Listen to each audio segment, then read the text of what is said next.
Muy buenas tardes, jóvenes, ¿cómo están? Buenas tardes con todos. Aula 91. Buenas tardes. Buenas tardes, Miss. Hola, ¿qué tal? Buenas tardes, profesora. ¿Qué tal? ¿Qué tal?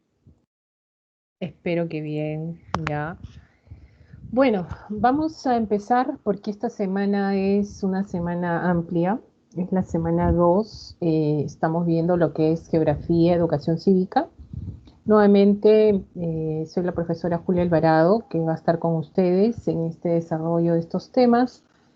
Y en esta oportunidad, pues, vamos a ver qué nos toca en la semana 2. Vamos a compartir el material para que podamos terminar de manera adecuada, ¿ya? Entonces, vamos a compartir nuestra pantalla. Acá vemos, se ve el material, por favor, si me pueden comprobar si estamos observando el material. Buenas tardes, Miss, si se logra ver. Gracias por tu respuesta. Bueno, ¿qué nos toca esta oportunidad? Bueno, vamos a pasar a la parte de cartografía. La primera semana nosotros vimos lo que son líneas imaginarias. Primero, antes de las líneas imaginarias, un poco que estuvimos viendo lo que es el concepto de geografía, vimos lo que es el objeto de estudio de la geografía, dentro de eso está el espacio geográfico, también mencionamos también la parte del geosistema, las entidades, las interrelaciones que se dan entre las entidades para generar pues fenómenos en el geosistema y todo esto por el proceso de estudio también que conforma la geografía. De ahí vimos las líneas imaginarias. Ustedes deben acordarse de esto. Estamos viendo, pues, profesora, el eje terrestre. Explicamos las consecuencias que genera el eje terrestre, ¿no? Una de ellas es la desigual distribución de luz y calor. Vimos también el ecuador terrestre, los hemisferios que hay que manejar, norte-sur, boreal, septentrional, austral, meridional. Los meridianos, que también nos aventuramos a hablar un poco de los usos horarios, cuando las horas aumentan, cuando las horas disminuyen, en el sector este, oeste, y también vimos también paralelos, los cuales distinguimos pues los trópicos, los círculos polares, por ejemplo, ¿no? Todo esto para recordarnos un poco y finalmente vimos lo que son coordenadas geográficas. Chicos, chicas, miren, acá se trata, en el caso de la presa San Marcos, hay una cosa muy importante. De repente ya venimos con ciertas nociones, con ciertos conocimientos. Hay que aprovechar eso, ¿ya? Porque todo esto vendría a ser como una competencia. Hay que competir. Estamos viendo alcanzar una vacante, estamos viendo cubrir un objetivo que tenemos, que es estar dentro de la Universidad Nacional Mayor de San Marcos. Entonces, estudiar. Y la disciplina parte de ustedes mismos, ¿ya? Entonces, cada semana estamos generando temas nuevos. Por ejemplo, hoy el tema es cartografía. Entonces, semana dictada, semana desarrollada, semana estudiada, practicada, ¿verdad? Vuelvo a insistir, tienen las llamadas consultas académicas donde pueden también despejar algunas dudas que presentan, ¿ya? Y simplemente, pues, alguien de repente es más tímido, profesora, no puedo preguntar, escribe en el chat y podemos estar resolviendo, en este caso, pues, alguna duda que se tenga. A estudiar, ¿ya? De eso se trata. Muy bien, vamos a empezar entonces. El tema si es grande, el tema es grande, grande, grande. Cartografía, representaciones cartográficas, mapas, planos y en este caso y cartas, y de esto vamos a ver también del sistema cartográfico sus elementos y principios, de qué manera nosotros vamos a generar esto. Profesora, ¿cómo es esto? Vamos a empezar, vamos a agrandar un poquito el material para que se vea un poco más, en este caso, amplio, ¿ya? Tenemos acá la primera etapa, vamos a ver lo que es cartografía y las representaciones cartográficas, ¿no? Para poder entender a lo que nos vamos a entrar, a lo que vamos a hacer, primero tenemos que estar acá en la cabecita pensando lo siguiente. Como yo un espacio que conozco, todo un distrito, por ejemplo, de una superficie determinada, puedo llevar toda esa superficie y representarlo en una hoja A4. ¿Cómo lo hago, no? Profesora, voy a utilizar ciertas técnicas, formas para reducir ese espacio tan, pero tan grande a un espacio pequeño. Bueno, eso es lo que realiza la cartografía. Y para realizar ese proceso se necesita de qué? Como dice acá, ¿no? Estamos hablando de qué? Estamos hablando de operaciones científicas, artísticas, técnicas, ¿no? ¿Por qué? Porque estas representaciones van a ser gráficos a los que nosotros vamos a denominar mapas, ¿ya? Vamos a denominar mapas, por ejemplo, vamos a denominar cartas o planos, cualquiera de estos dos, cualquiera de estos tres elementos, perdón. Entonces, ¿qué significa acá? Pues vamos a determinar a partir de cálculos matemáticos, técnicas que vamos a utilizar, por el caso de las proyecciones, por ejemplo, como el uso de una escala, voy a generar la representación, por ejemplo, estamos hablando de todo el departamento, ¿no? Acá hablamos de Loreto, por ejemplo, ¿no? De toda la representación, en este caso de Loreto. ¿Qué significa? Pues bueno, hemos visto que acá, ya estamos viendo que acá, esta superficie tan grande va a ser representada acá. Entonces, en un plano, ¿no? En un plano. Una superficie que tiene de repente 3 dimensiones, por ejemplo, tiene altitud, tiene extensión, tiene longitud, tiene latitud, etcétera, lo voy a representar en este simple gráfico. Ahora, es por eso que dice, ¿qué es la cartografía? Conjunto de estudios y operaciones científicas, artísticas y técnicas que intervienen en la elaboración, análisis y utilización de representaciones cartográficas. Uno es el mapa, que la general, acá se habla, por ejemplo, acá tú no ves en este mapa de Loreto, por ejemplo, tú no ves la casa de una persona o ves calles, avenidas, tú no ves solamente que ves que Loreto está dividido en este caso en provincias, nada más, ¿no? Es lo único que ves. Entonces tú ves un mapa general, estás viendo un mapa general que está generalizando la información, ¿no? Está sintetizando la información. Y los mapas tienden a representar este tipo de información, sobre todo de la superficie. ¿Por qué? Porque esta es una superficie determinada, ¿no? Y yo quiero llevar esta superficie ¿a dónde? A un plano.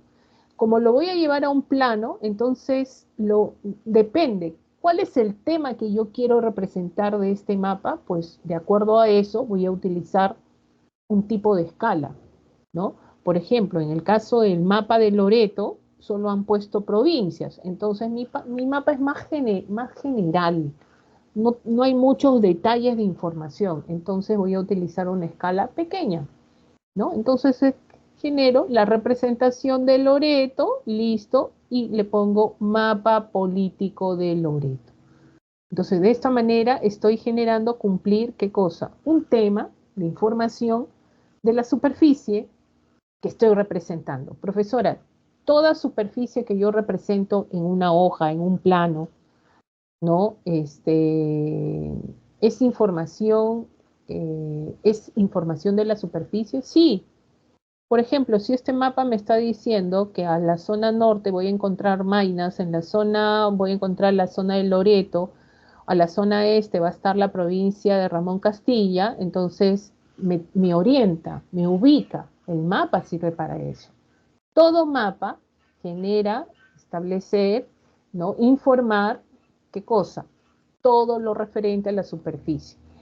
Otro tipo de representación son las cartas topográficas. Topo. ¿De qué viene topo? ¿No? Topo viene del suelo, superficie, profesora. Entonces va a representar formas de relieve que existen en esta superficie, sí. Pero a diferencia de un mapa, y eso lo vamos a ver también ahorita, ¿qué significa? Mientras el mapa me da una información más general, ¿no? Esto es más general la información que se muestra. A ver, acá voy a partir más general, ya es más general la información. En las cartas topográficas más se va a ir por la condición del relieve, pero de superficies, ¿ya? pero de superficies sobre todo medias, ¿ya? Sobre todo superficies medias. Profesora, ¿qué son superficies medias? Por ejemplo, las provincias, ¿ya? Las provincias. Todas las provincias, casi el 99.19%, 9% están representadas con cartas topográficas. Y la característica de las cartas topográficas es que va a representar el relieve. Ahora sí van a tener 3 dimensiones, ¿no? Latitud, longitud y altitud.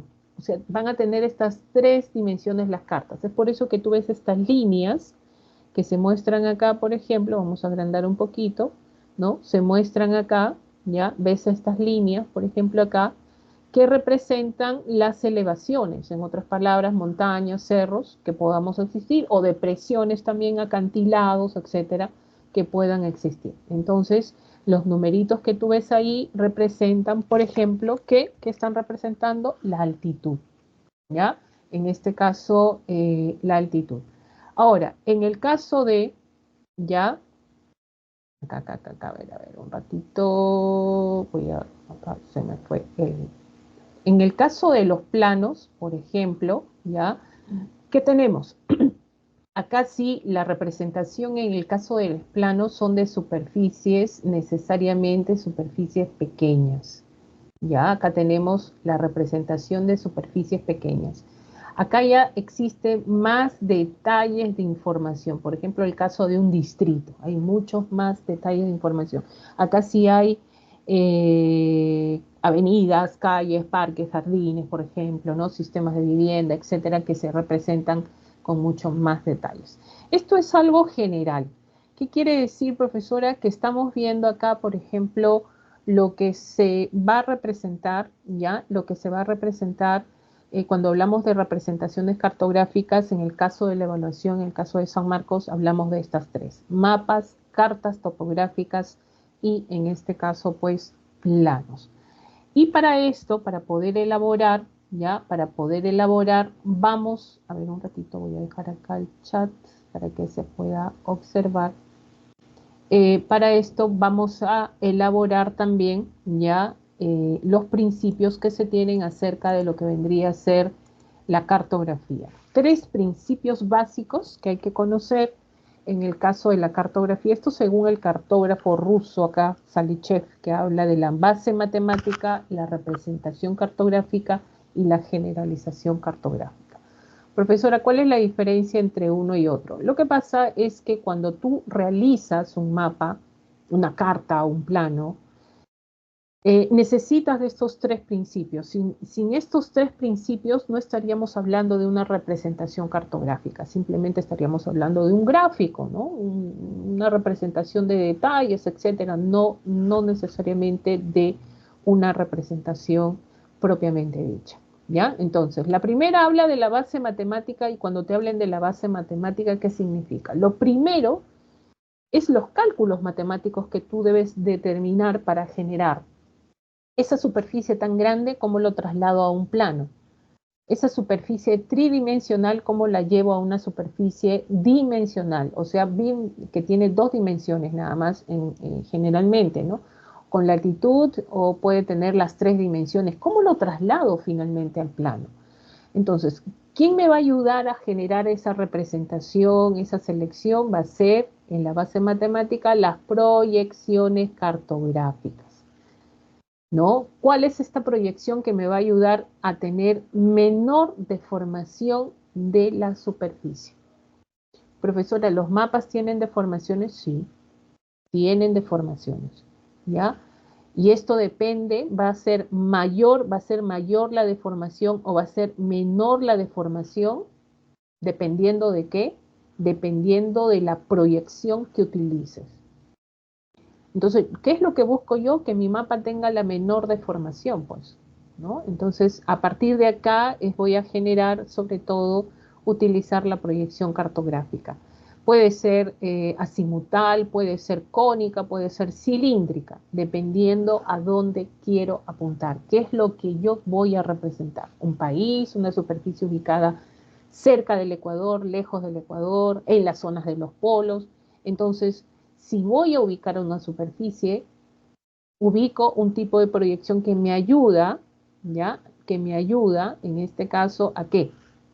A generar la menor deformación en el documento cartográfico, sobre todo es lo que se busca. Entonces, cada vez que te mencionen proyección cartográfica, escala, coordenadas geográficas, esto es base matemática. Gracias a la base matemática nosotros tenemos esto, ¿no? La representación en el plano de la superficie. Profesora, ¿cómo es así? Claro, pues, si te hablan de coordenadas geográficas, ¿de qué te están hablando? ¿Del trazo de qué? ¿No? Estás proyectando. Fíjate que en estos símbolos geométricos, puede ser un plano, puede ser un cono, puede ser un cilindro, ¿qué proyectas a través de ellos para representar la superficie y llevarlo al plano? ¿No? Proyectas acá los meridianos y en este caso paralelos. Las proyecciones son esas. Esa es la proyección. O sea, yo traslado esa información a un símbolo geométrico y en ese símbolo geométrico genero el trazo de paralelos y el trazo de ¿qué? De meridianos, ¿no? Una vez que hago eso, a veces estos dos ángulos se cruzan, ¿no? Se tienden a cruzar estos dos ángulos. Ahora, cuando se cruzan estos dos ángulos, ¿qué sucede? Pues bueno, acá pues ya estoy hablando de una coordenada geográfica. ¿Te acuerdas de las coordenadas geográficas? ¿Qué son las coordenadas geográficas? Estoy ubicando un punto exacto en la Tierra a través de dos sistemas de ángulos.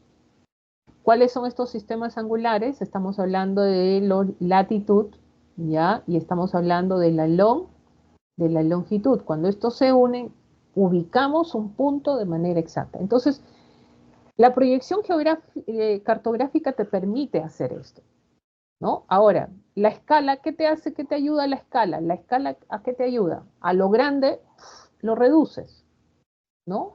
Lo grande tiendes a reducirlo. Entonces, una vez que has hecho estos trazos de medida, abres tu símbolo geométrico y ¿qué va a quedar? La representación cartográfica de dónde, del lugar que estás representando. Queda acá de una manera gráfica. Profesora, ¿y eso es todo? No, pues eso no es todo.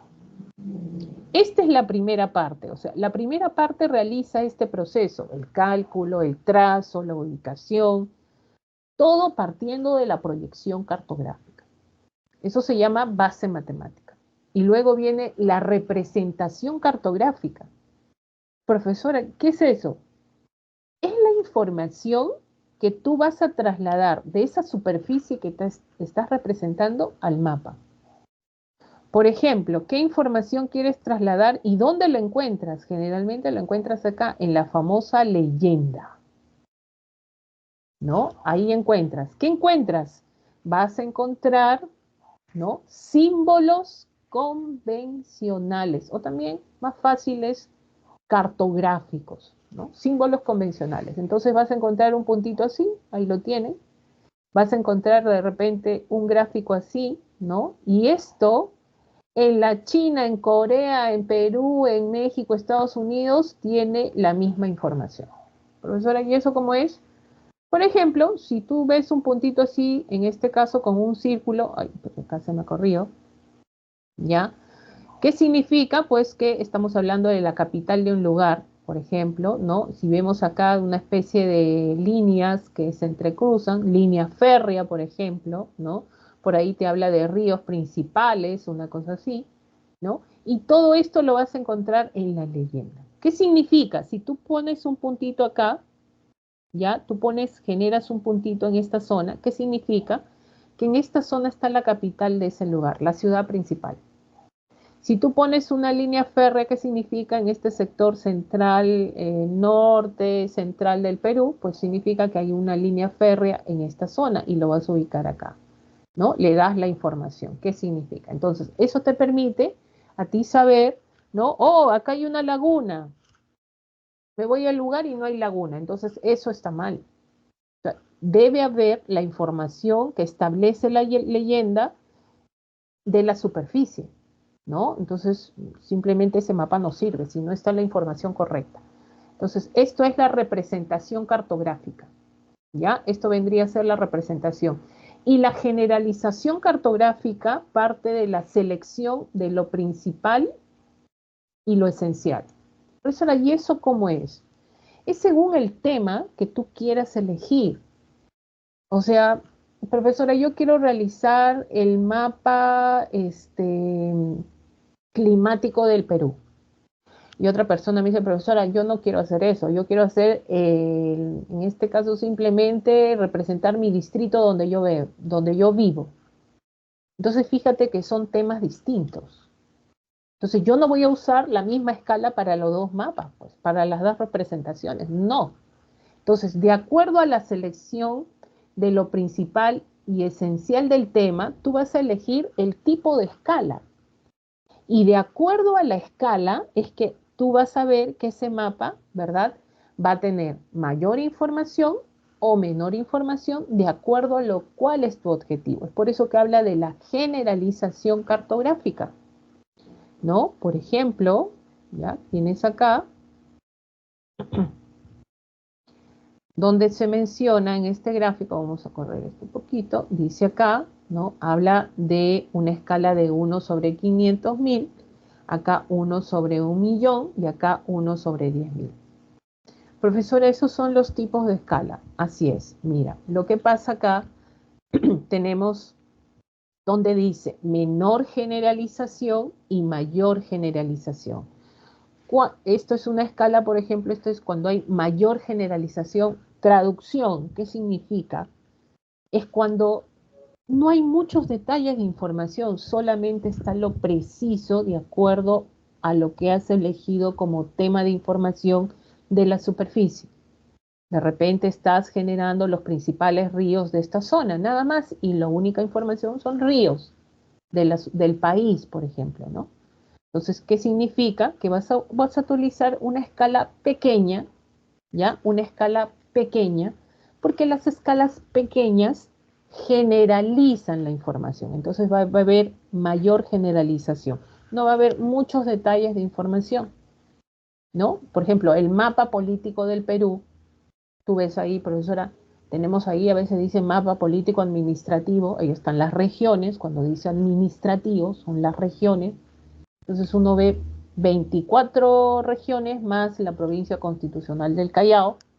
Entonces tú no ves pues ahí, profesora, mi casa, ¿no? Ahí está en Lima o está en Huánuco. No, solamente ves las regiones, a lo máximo ves las capitales de ellas. Entonces, ¿qué está mostrando toda esa información? Es general. Por eso viene de generalización.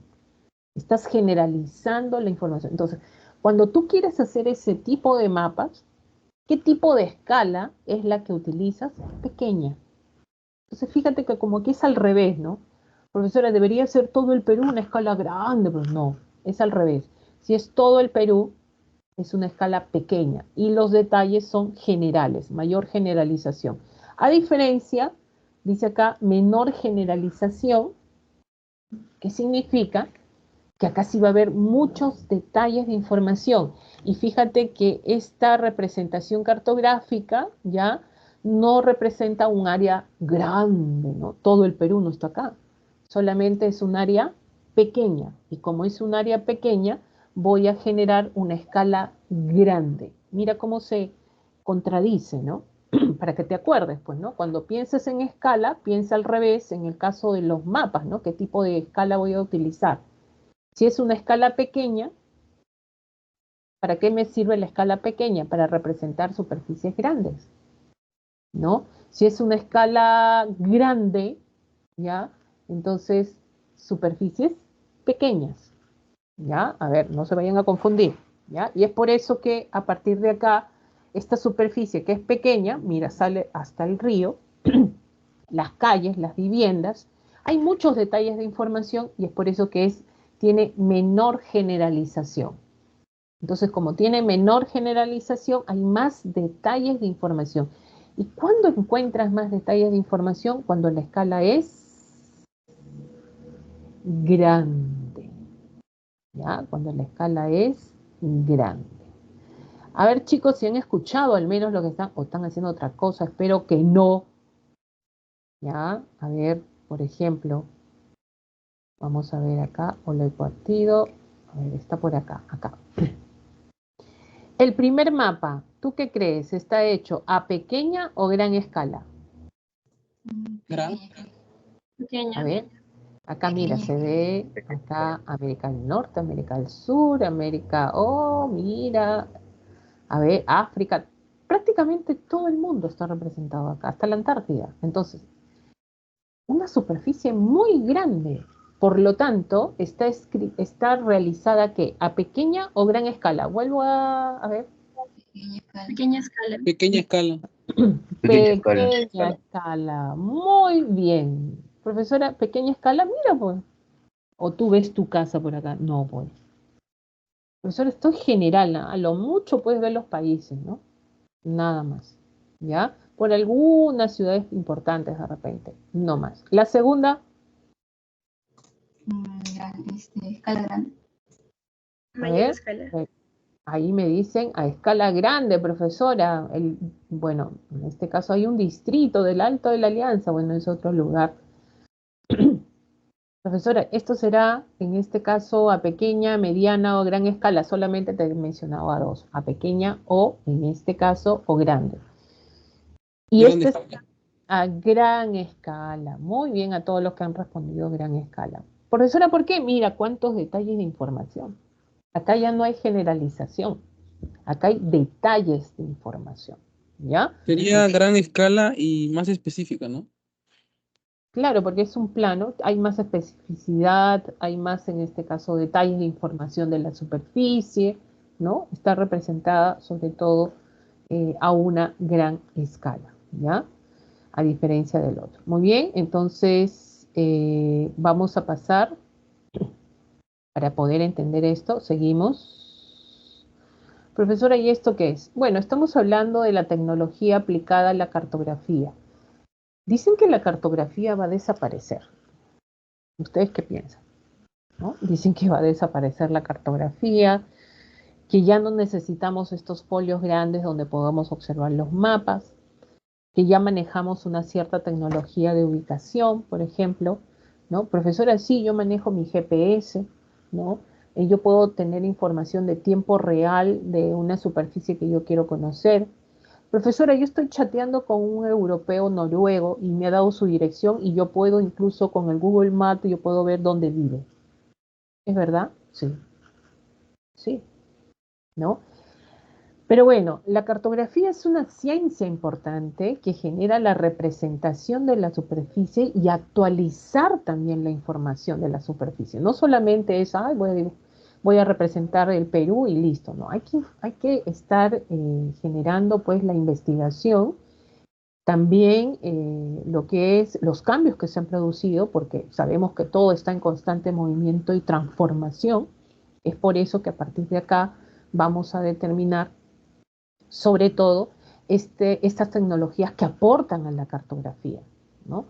Yo creo que no va a desaparecer, se va a transformar la cartografía, ¿no? Eso sí, ¿ya? Porque los mapas sí siempre, ¿no? Por más que la tecnología ha hecho que podamos estar pues ahí utilizando ciertas herramientas y todo. Bueno, nos vamos a lo que es el sistema de información geográfica, es el SIG, así se conoce. Bueno, está organizado por un conjunto de hardware, software, lo que permite sobre todo procesar la información de datos, establecer, trasladar, almacenar, manipular, capturar, desplegar los datos que se tienen de la superficie.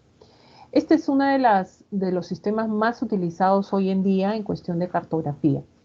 ¿Por qué? Porque a través de estos sistemas, como es el caso de los software, los programas que se manejan, yo puedo manejar sobre todo la información en tiempo real también, ¿no?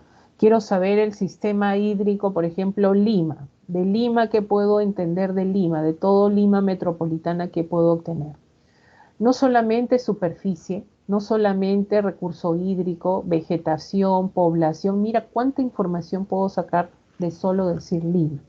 Entonces, como el sistema de información geográfica almacena, procesa, analiza, diseña, etcétera, todos estos datos que se tiene, entonces yo quiero representar Lima, ¿no? Su sistema hídrico, ¿ya? Quiero representar su sistema hídrico. Entonces, el sistema de información geográfica me ayuda solo a utilizar ese tipo de datos. distribución ¿de qué?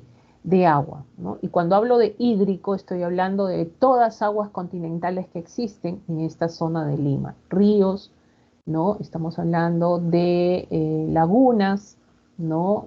Pantanos, etcétera, ¿no? Entonces, todo esto me sirve para generar una representación qué zonas tenemos abastecidas de agua natural, ¿no? O sea, cómo la naturaleza ha beneficiado a qué sectores de Lima. Por ejemplo, es un mapa que yo quiero representar.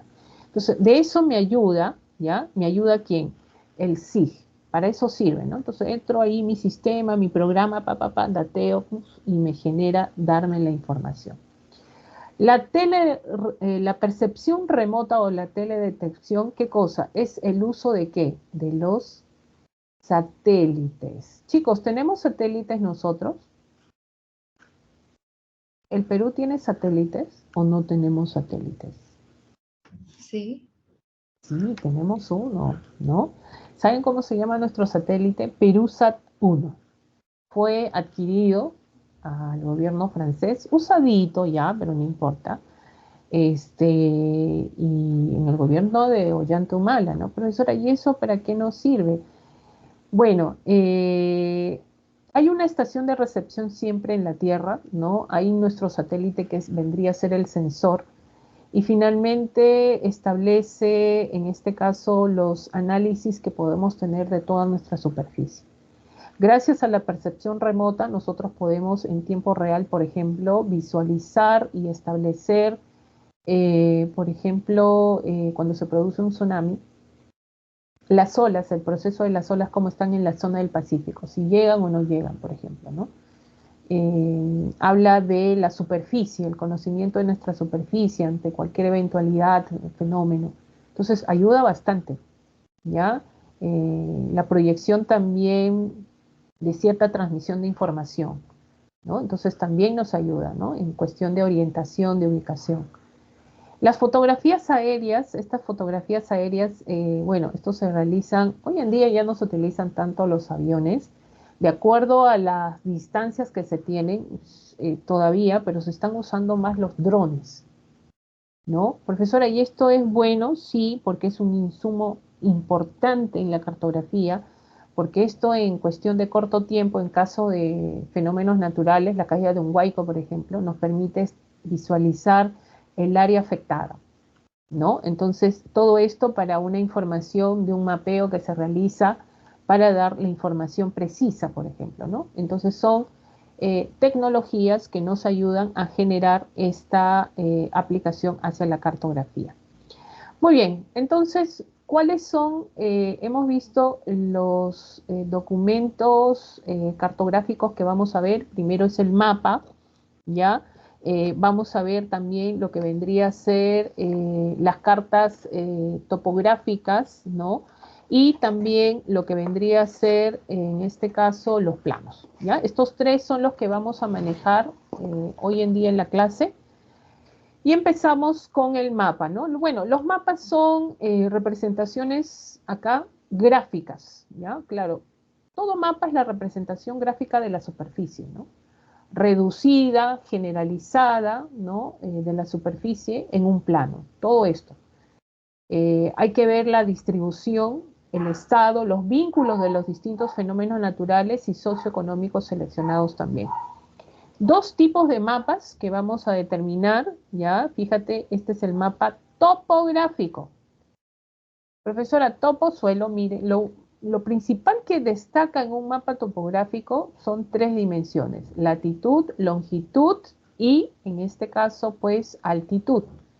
Porque vemos que acá hay, en lo que nos muestra la información, hay una cierta altitud que da como información, ¿no? Entonces, estos son los mapas topográficos, son conocidos como los mapas básicos, ¿ya, profesora? Porque si te das cuenta, más informa acerca del relieve, la condición del suelo, de la superficie, ¿no? A lo mucho habrá otra información con el caso de ríos, sistemas de principales ciudades, por ejemplo, a lo mucho.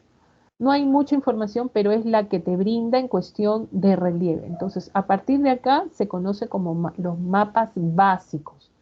Profesora, ¿por qué? Porque de los básicos se elaboran los temáticos. ¿Qué cosa es un mapa temático? Mira, viene de tema acá. Tema. ¿Qué cosa es tema? Un tema, pues, un tema que tú conozcas, que vas a representar, por eso habla de temáticos. Es por eso que los temáticos, como tienen un tema de información, se conoce como aplicativos. ¿Ya? Aplicativos. Por ejemplo, este es el mapa temático político, mapa político del Perú. ¿Cómo lo aplicas? Profesor, acá estoy conociendo, ¿no?, los diferentes departamentos del Perú. Así es. ¿Ya? Entonces, es un mapa aplicativo que te da un tema de información, ¿no? Y tienes ahí, en este caso, ya, creo que les han puesto ejemplos, acá está, Profesora, algunos mapas. Sí, dime. el topográfico era para básicos, ¿no? Relieve, ¿no?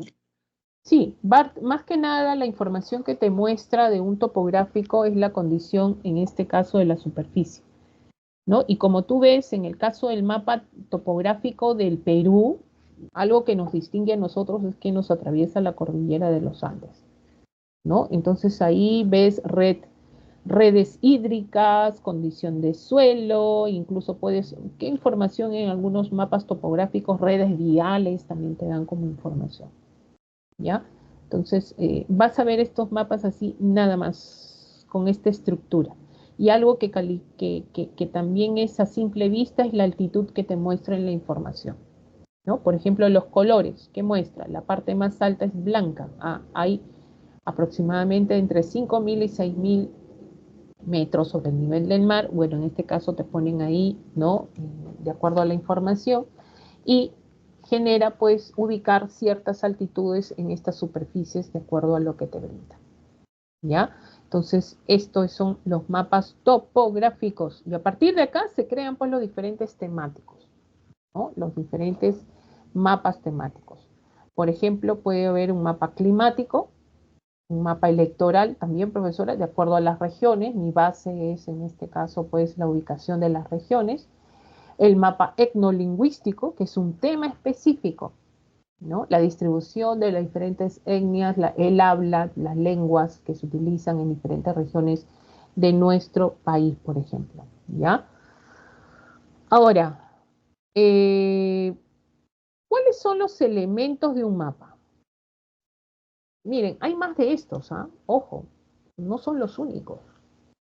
La rosa de los vientos, por ejemplo, es un elemento que muestra la orientación de un mapa, que todo mapa debe tener siempre orientación. No sé si ustedes han visto estos gráficos que ponen acá así como una especie de estrella, ¿no?, puntiaguda, y acá le ponen norte, le ponen, ¿no? La rosa de los vientos, que es más utilizada en el sistema de navegación, pero siempre ahí está la orientación. Miren, acá está hacia el norte, ¿no? Siempre apuntando todo hacia el norte, ¿no? Es nuestro eje de orientación, por ejemplo.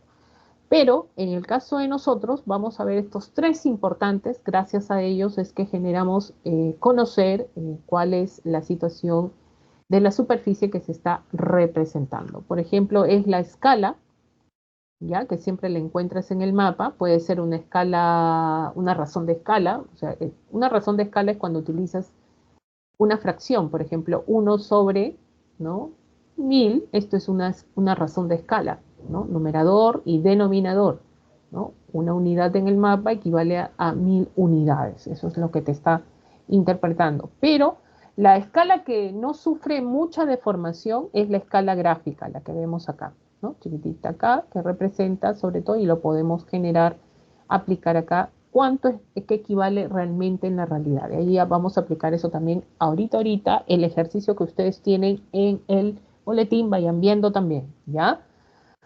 Y la proyección cartográfica, o sea, ¿qué proyección se ha utilizado para representar este mapa, ¿no? ¿Qué proyección me ha permitido tener la menor, sobre todo, deformación, ¿ya? La menor deformación.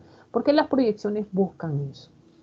Y algo importante, porque acá ves símbolos, ves acá, ¿eso qué significa? Pues que estamos hablando de, en este caso, de los símbolos convencionales, ¿no? ¿Y qué cosa? ¿Dónde encontramos estos símbolos convencionales?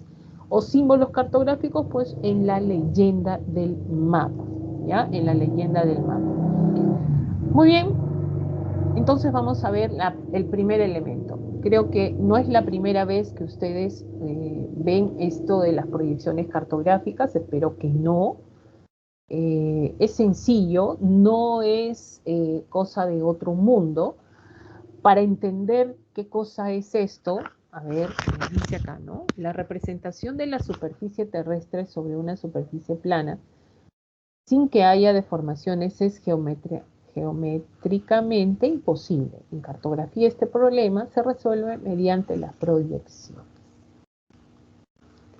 Entonces, si alguien te pregunta en un examen y te dice, ¿por qué no utilizamos solo una proyección cartográfica para cualquier mapa que podamos realizar de la Tierra? Las zonas extremas de la Tierra, las zonas medias, las zonas cercanas al Ecuador. Mira, profesora, mucha proyección. Yo no voy a estudiar todo esto, ¿ya? Una sola proyección, ¿por qué no una sola proyección? ¿Debido a qué? ¿Por qué? ¿Alguien? A ver, alguien que me diga.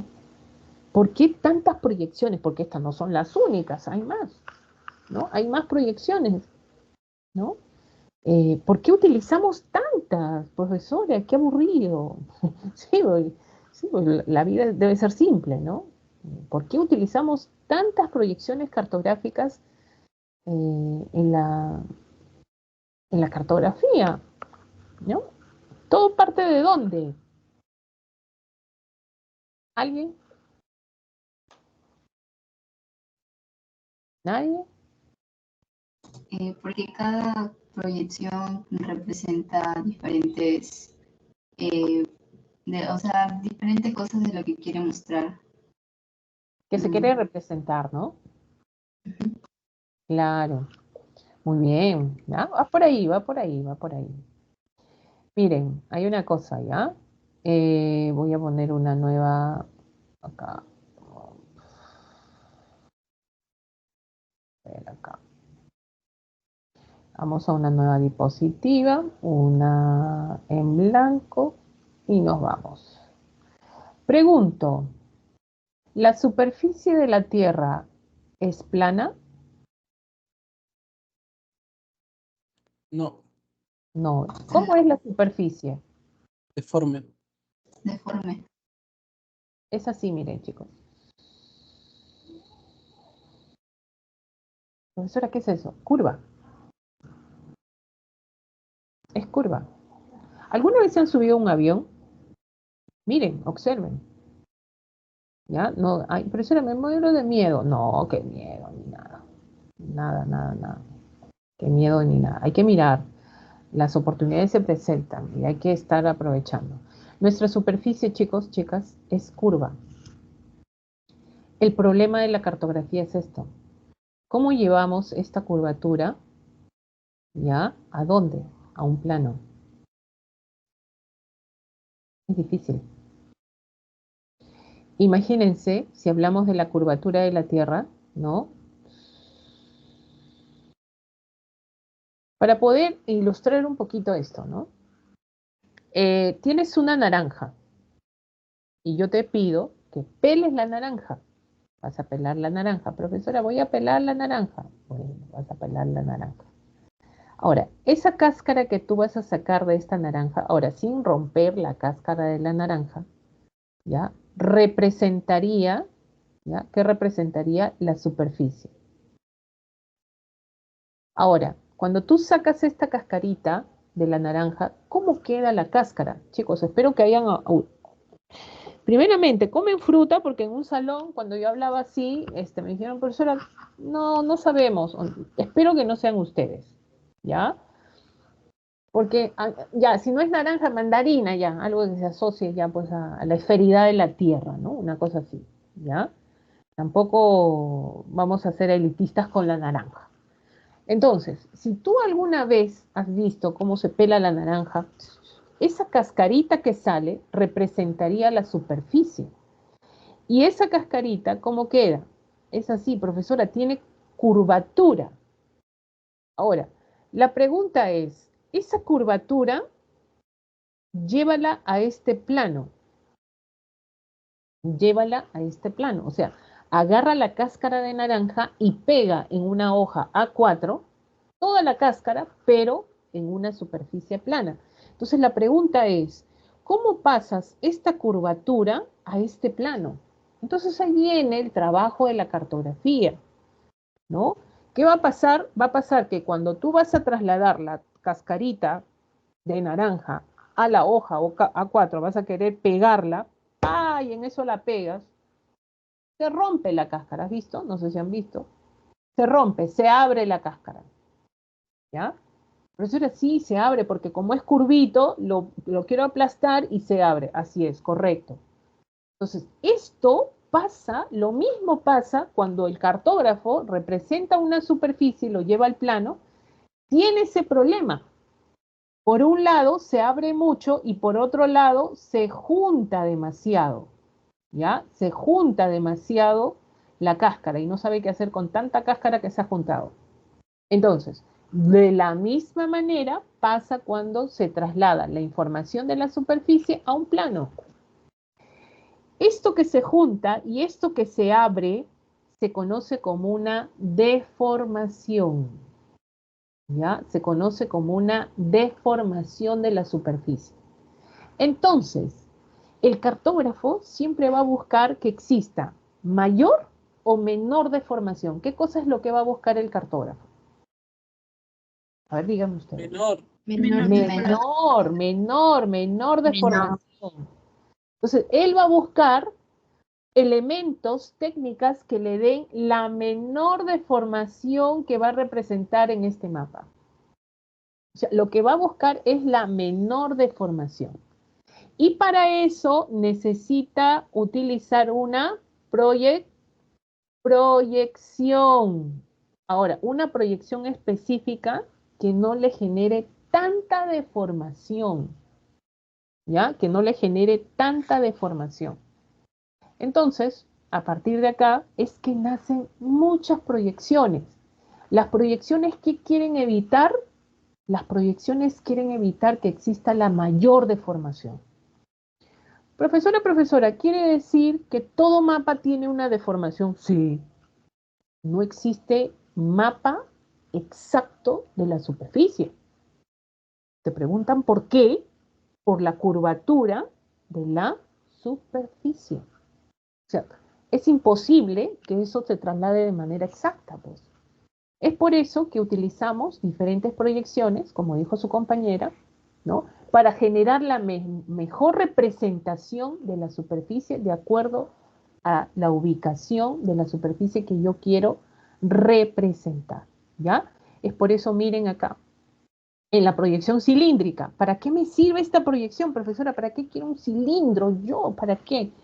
Este cilindro envuelve a toda la esferidad de la Tierra. Para eso, para las proyecciones, ojo, yo necesito elementos geométricos, cilindro, planos, ¿no? Ahí tienes, por ejemplo, conos, ¿ya? Entonces, ¿qué significa esto? Que esto va a envolver a toda la Tierra el cilindro, ¿para qué? Para representar con menor deformación superficies que están en latitudes bajas. Por ejemplo, que van de 0 grados a 30 grados, el máximo, ¿no? Ahora, ¿qué sucede si yo quiero con la proyección cilíndrica representar Noruega, por ejemplo? ¿Voy a tener mayor o menor deformación? A ver. ¿Qué pasa si yo con la proyección cilíndrica quiero representar Noruega? Mira dónde está Noruega, alejado, ¿no? ¿Voy a tener mayor o menor deformación? Mayor. Mayor deformación. Entonces, ¿dónde voy a tener menor deformación? En zonas entre 0 y 30. Entonces, esto me sirve para superficies que están en estas latitudes bajas. Ahora, la proyección cónica, ¿para qué será? Bueno, miren que el cono solo envuelve a parte de la esferidad de la Tierra, no a toda la Tierra. Eso significa que esto es para latitudes medias, ¿ya? Que va de 30 a 60. Entonces, ¿qué va a pasar si yo me paso a 10 por ejemplo, que en 10, si tengo una superficie ubicada a 10 grados y utilizo una proyección cónica, voy a tener mayor deformación. Entonces, si yo ubico superficies medias que están en 30 y 60, voy a tener la menor deformación. En el caso del azimutal, y este azimutal, porque hay varios tipos de azimutal, ojo, pero específicamente la polar, porque está representando zona de los casquetes polares. Entonces, zonas altas, zonas alejadas, ahí en los polos, van a tener la menor deformación. Si yo utilizo esto para representar un país africano cerca del Ecuador, voy a tener la mayor deformación. ¿Ya? Entonces, miren, ¿para qué me sirve cada una de estas, sobre todo en este caso, proyecciones? ¿Listo? Muy bien, entonces, vamos acá a la primera, rapidito. Fíjense acá, volvemos a... ¿Alguna pregunta? Sí, sobre la proyección cilíndrica, usted nos mencionó que era de 0 a 30, creo. Es donde se genera la menor deformación. Pero en el material dice algo de 6 grados. ¿De 6 grados? Sí. No, pero estoy hablando de la proyección cilíndrica general, en este caso normal. Hay otra que se conoce como la UTM, de repente estás leyendo esa. ¿Ya? Que eso lo vamos a tocar ahorita, estamos viendo la proyección cilíndrica. Si no te queda claro después de la explicación, me vuelves a preguntar, no te preocupes. Dice, proyección cilíndrica, ¿ya? Se obtiene al proyectar la superficie esférica, fíjense esta superficie esférica que representa la Tierra, a un cilindro secante o tangente a la esfera, ¿ya? Quiere decir que tangente, ¿no? Fíjense ustedes, ¿ya? A la esfera está rozando ¿con quién? Con el ecuador, acá, ¿ya? Con el ecuador, acá. Entonces, ahí se trazan paralelos hacia el cilindro que se está trazando, paralelos y meridianos, ¿ya? Se genera el trazo de paralelos y meridianos. Entonces, sobre todo, esta proyección, ¿ya? Cuando se abre el cilindro va a quedar este plano, el plano que estamos observando, este plano. Entonces acá está 0 grados, por ejemplo, que es la línea ecuatorial, ¿no? Y fíjense que los paralelos, que son estas rectas horizontales, van a, en este caso, ¿qué significa? No van a tener la misma distancia. Conforme se alejan del ecuador, la distancia tiende ¿a qué? La distancia tiende a aumentar, ¿no? ¿Qué significa? Que conforme se aleja del ecuador, fíjense, hay mayor deformación. Miren cómo se deforma el gráfico. Entonces, ¿para qué me sirve? Mayor representación y menor deformación vamos a tener de 0 hasta 30. De ahí pasado, la deformación comienza a aumentar. ¿Ya? Comienza a aumentar, tanto norte como sur. Ahora, ¿qué pasa con los meridianos? Fíjense, los meridianos sí mantienen una equidistancia. ¿Qué significa eso, profesora? Que tienen la misma distancia, no se deforman. Los que sí se deforman en distancia son los paralelos. Ojo. ¿Ya? Entonces dice, los meridianos quedan como líneas paralelas separadas por distancias iguales, eso es correcto. Los paralelos son líneas rectas dispuestas horizontalmente, sí, ¿ya? Y existe mayor distanciamiento entre ellos conforme se alejan al ecuador terrestre. Existe mayor deformación, esto deberían resaltarlo, ¿ya? Con mayor deformación en las regiones cercanas a los polos. O sea, acá va a haber mayor deformación en estas zonas. En los dos hemisferios, mayor deformación en estos dos, en este caso, extremos de la Tierra. No es posible representar en el mapa las latitudes por encima de 80 grados. Imposible, porque la deformación va a ser mucho mayor. Ahora, el que están viendo acá, ustedes, el primer PPT que están viendo, jóvenes, ¿ya? Significa que esta es la proyección cilíndrica normal. Una pregunta de admisión de San Marcos fue la siguiente. ¿Qué tipo de proyección utiliza el Perú para sus representaciones cartográficas? Entonces tú te vas y dices, profesora, la proyección a utilizar es la proyección cilíndrica, profesora. Ingresé. No. Específicamente, ¿ya? Y eso viene a acotación a la pregunta que hizo su compañera. Existe una variante de la proyección cilíndrica, que es la proyección universal transversal de Mercator. Esta proyección, ¿ya?, se hace no con, miren, la proyección anterior como era, si se dan cuenta, el cilindro como es, cilindro secante, tangente a la esfera, ¿no? Algo así como que está paradito acá, así, ¿no? Tiende a estar paradito.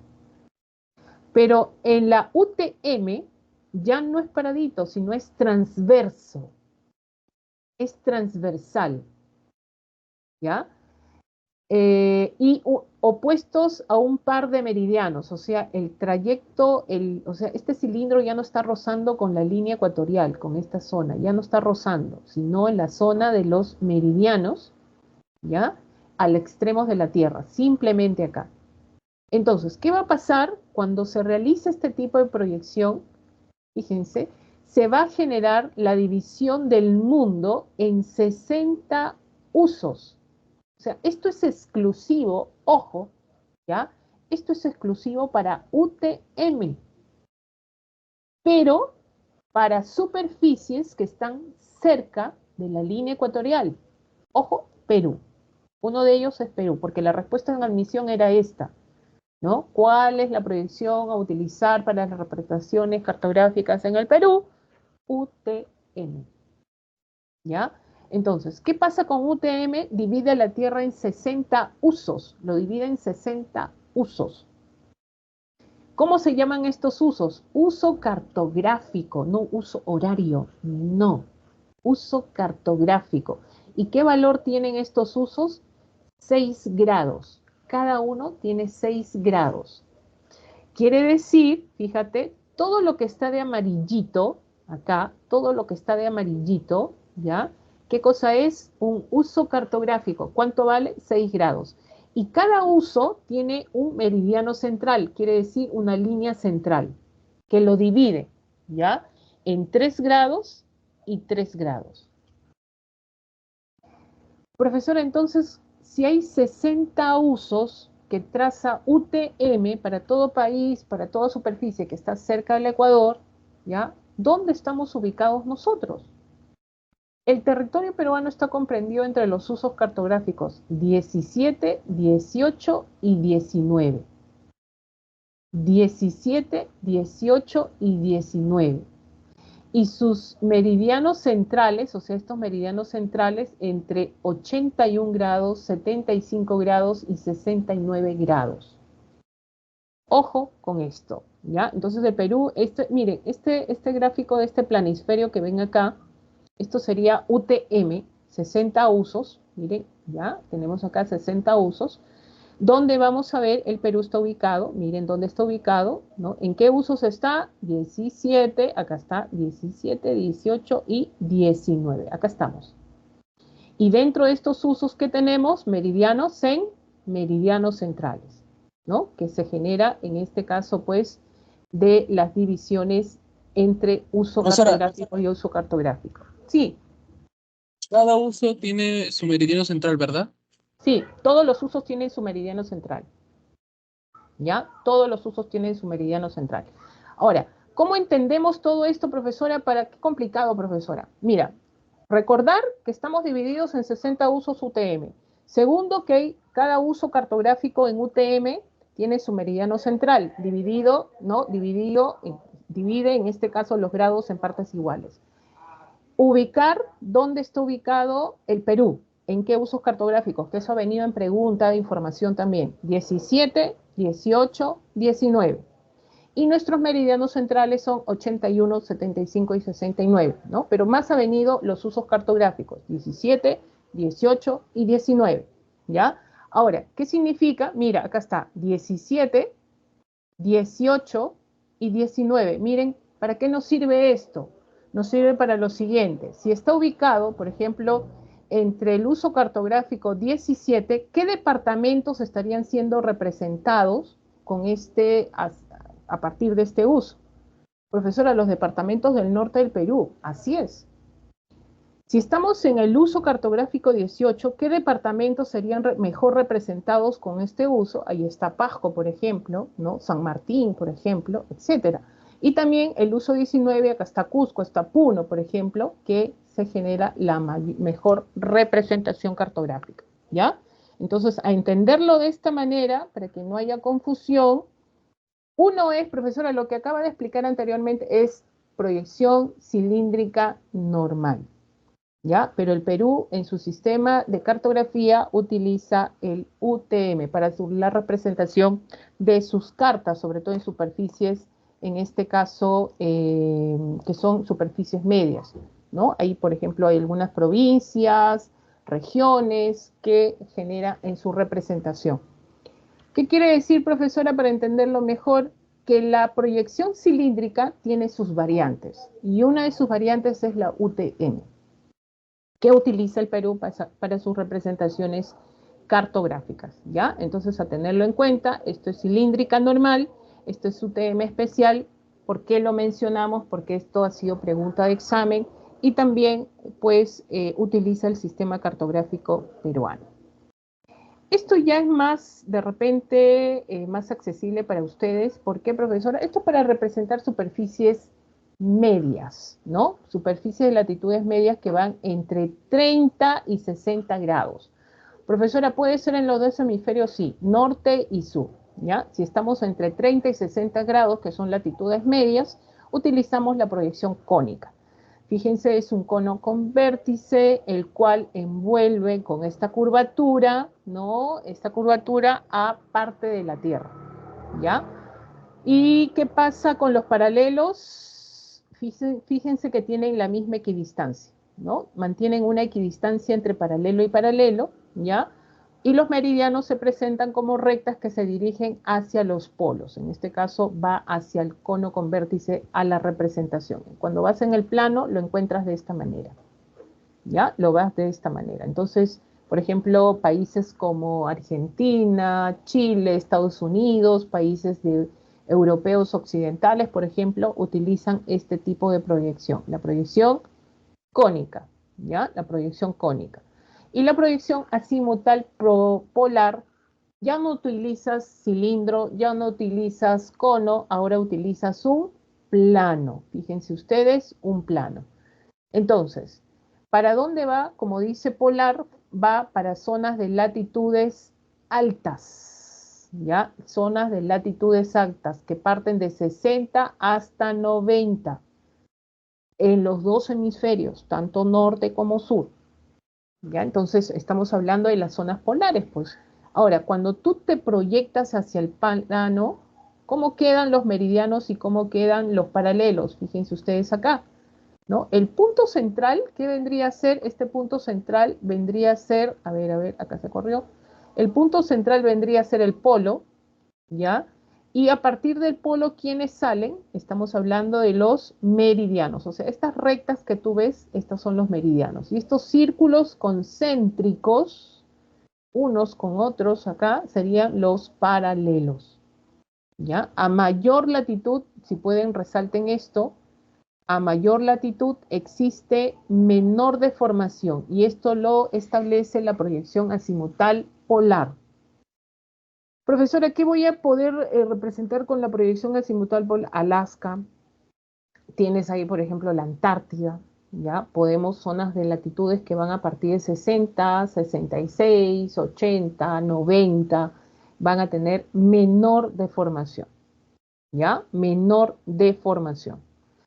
Ahora, tenemos el segundo elemento que son los símbolos cartográficos. ¿Qué cosa es los símbolos cartográficos? El lenguaje visual de los mapas, ¿ya? Este es el lenguaje visual de los mapas. Son signos que los vas a encontrar, como les digo, es una convención internacional donde, profesora, ¿yo puedo crear mi propio símbolo cartográfico? Sí.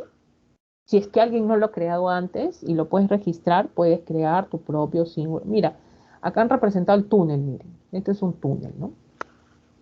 Y con su rayita de su piso, etcétera, ¿no? La industria, un aeropuerto, ¿no? Un gasoducto, ¿no? Un puente, ¿no? Ríos, ¿no? Sistemas, en este caso, de conexión, lagos, picos, camping, etcétera. Hospitales, ¿no? Generan ser parte de esta información que se tienen en el mapa, ¿ya? El lenguaje visual en este caso, y están ubicados en la leyenda. Vamos a la escala cartográfica. Miren lo que dice, es la razón o equivalencia entre las dimensiones en el mapa, la carta y el plano, ¿ya? Y la superficie terrestre que la representa. Entonces, vamos a ver acá cuántos tipos de escala tenemos acá. Tenemos, en este caso, vamos a mencionar 2 tipos de escala. La escala numérica, la escala gráfica o lineal. Dependiendo del mapa, tú eliges la escala, ¿no? Profesora, ¿la escala me va a permitir reducir ese espacio tan grande en algo más pequeño? Así es. Dependiendo de qué tema, como te digo, ¿no? Dependiendo del tema que tú quieras, vas a utilizar un tipo de escala, ¿ya? ¿Y qué dimensiones también va a tener tu escala? La escala numérica es esto, es una razón, es una fracción, ¿no? Aritmética. 1 sobre 5 millones, lo puedes escribir así con 2 puntitos, lo puedes encontrar así también, o como una fracción 1,5 millones. ¿Esto qué significa, no? Esto es 1 sobre, ya vamos a poner acá, ya, vamos a poner, ¿cuántos ceros? Me pasé acá. 100.000 centímetros, ¿no? 100.000, 1 sobre 100.000. ¿Qué significa? Hay una para entender esto, hay una fórmula que ustedes tienen también en su boletín que han recibido, que es esto. 1 sobre X es igual a dm sobre dt. Profesora, ¿y eso qué es? 1 sobre X es la escala. La escala es la equivalencia, por eso te habla de equivalencia. ¿Qué cosa es equivalencia? Igual, igual.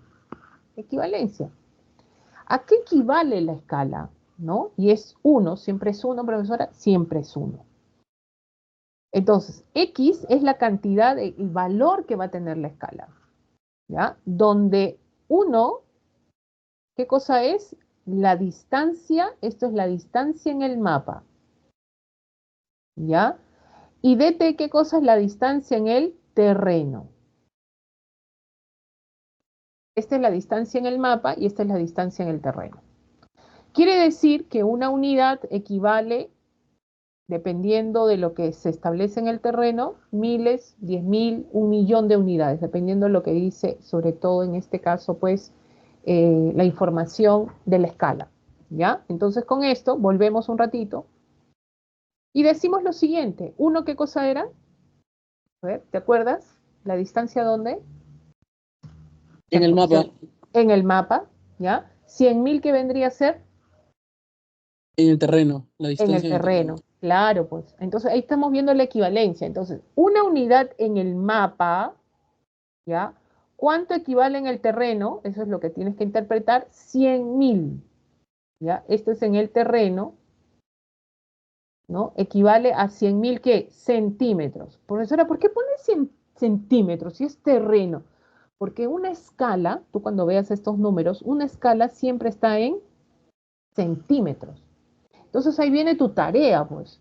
Si tú vas a decir que del punto A al punto B, ¿cuánto hay? Hay 100.000 centímetros, ¿ya? Entonces, para que tú lo traduzcas, lo puedes traducir a qué? A metros o a kilómetros. Entonces ahí tenemos que manejar las equivalencias, ¿ya? Ahí manejamos las equivalencias, ¿ya? Entonces, de esa manera nosotros, ¿qué hacemos? Interpretamos una escala. Por ejemplo, estas escalas, estas las tienes que saber así como tú te llamas, ¿no? Como tú te llamas Fabricio, te llamas María, te llamas Angélica, ¿no? Pero eso era así, igualito te tienes que saber cuánto vale la Carta Nacional del Perú. ¿Cuánto vale la carta? La próxima semana le voy a preguntar, ¿ah? ¿Cuánto vale la Carta Nacional del Perú? Es 1 sobre 100.000, acuérdate, 5 ceros. ¿Cuánto vale la escala del mapa oficial del Perú? 6 ceros, 1 sobre 1.000.000, ¿ya? ¿Por qué te digo esto? Porque han venido problemas, preguntas, donde dice, ¿no? Por ejemplo, dice lo siguiente. Según el mapa oficial del Perú, la distancia de una ciudad en el mapa es de 5 centímetros. Usted a partir de ahí especifique o halle la distancia real en el terreno. Entonces, cuando te viene esa pregunta, dice, profesora, solo me han dado un dato. ¿Cómo que un dato? Te han dicho el mapa oficial del Perú. Te están dando la escala. Te han dado la escala y te han dado la distancia del mapa de la ciudad correspondiente. Te están pidiendo que hayas la distancia real, nada más. Es por eso que es necesario que deben acá aprenderse estas escalas, por favor, ¿ya? Aprenderse estas escalas. Escala gráfica o lineal, ¿no? Sí, dime.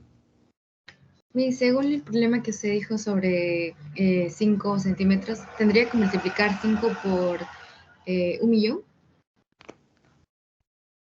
El problema, todavía no, vamos, todavía no nos compliquemos un poquito. Ahorita nos vamos a complicar, ¿ya?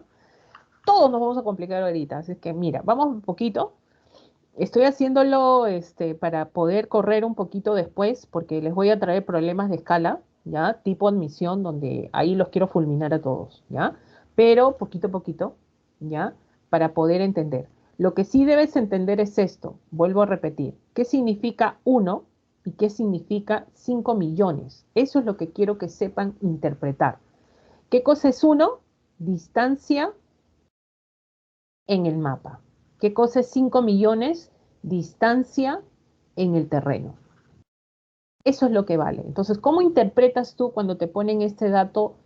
Tú vas a un mapa y te dan este valor de la escala, tú dices, en un centímetro en el mapa, o sea, tú vas a medir un centímetro en el mapa, ¿cuánto equivale, cuánto vas a caminar en la realidad? 5 millones de centímetros.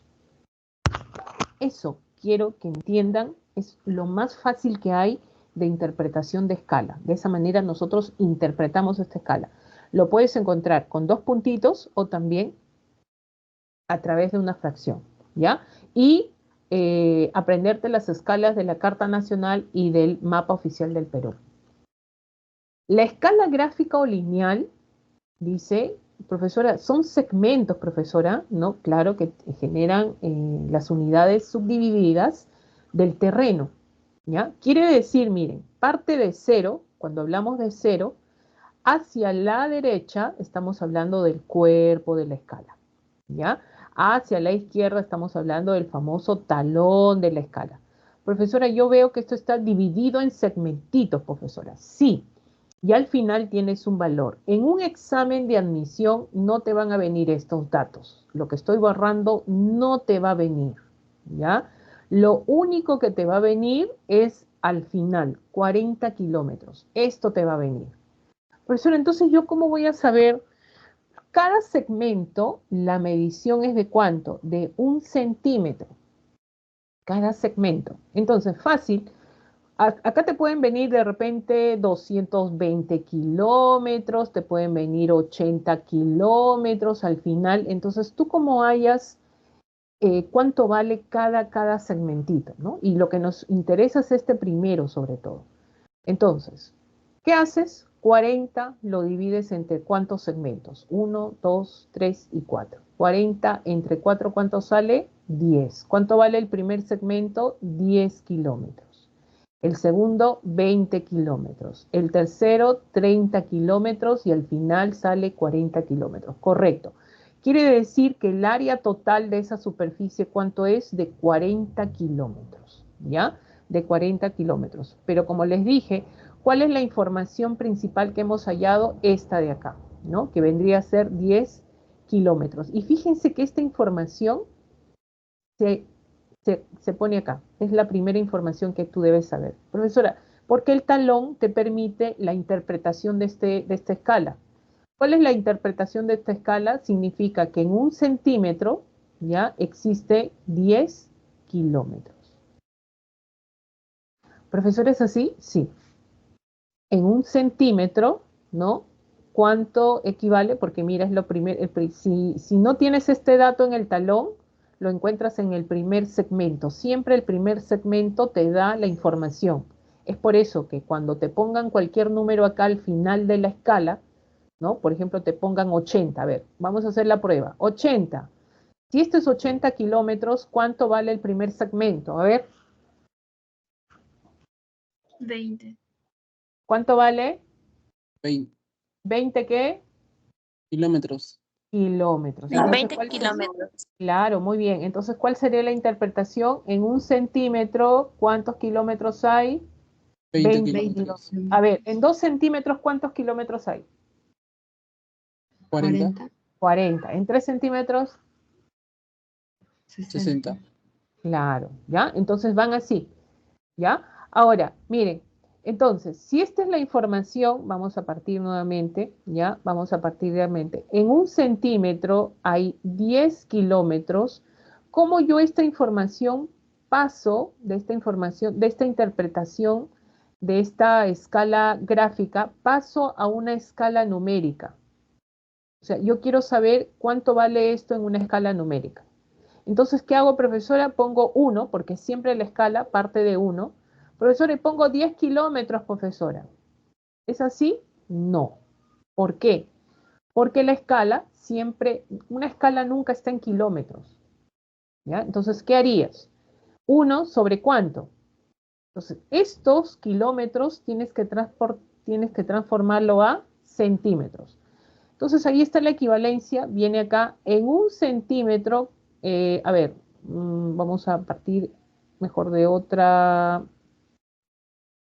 en este caso, información. Acá partimos, dice, en un kilómetro, ¿ya? En un kilómetro, ¿cuántos centímetros hay?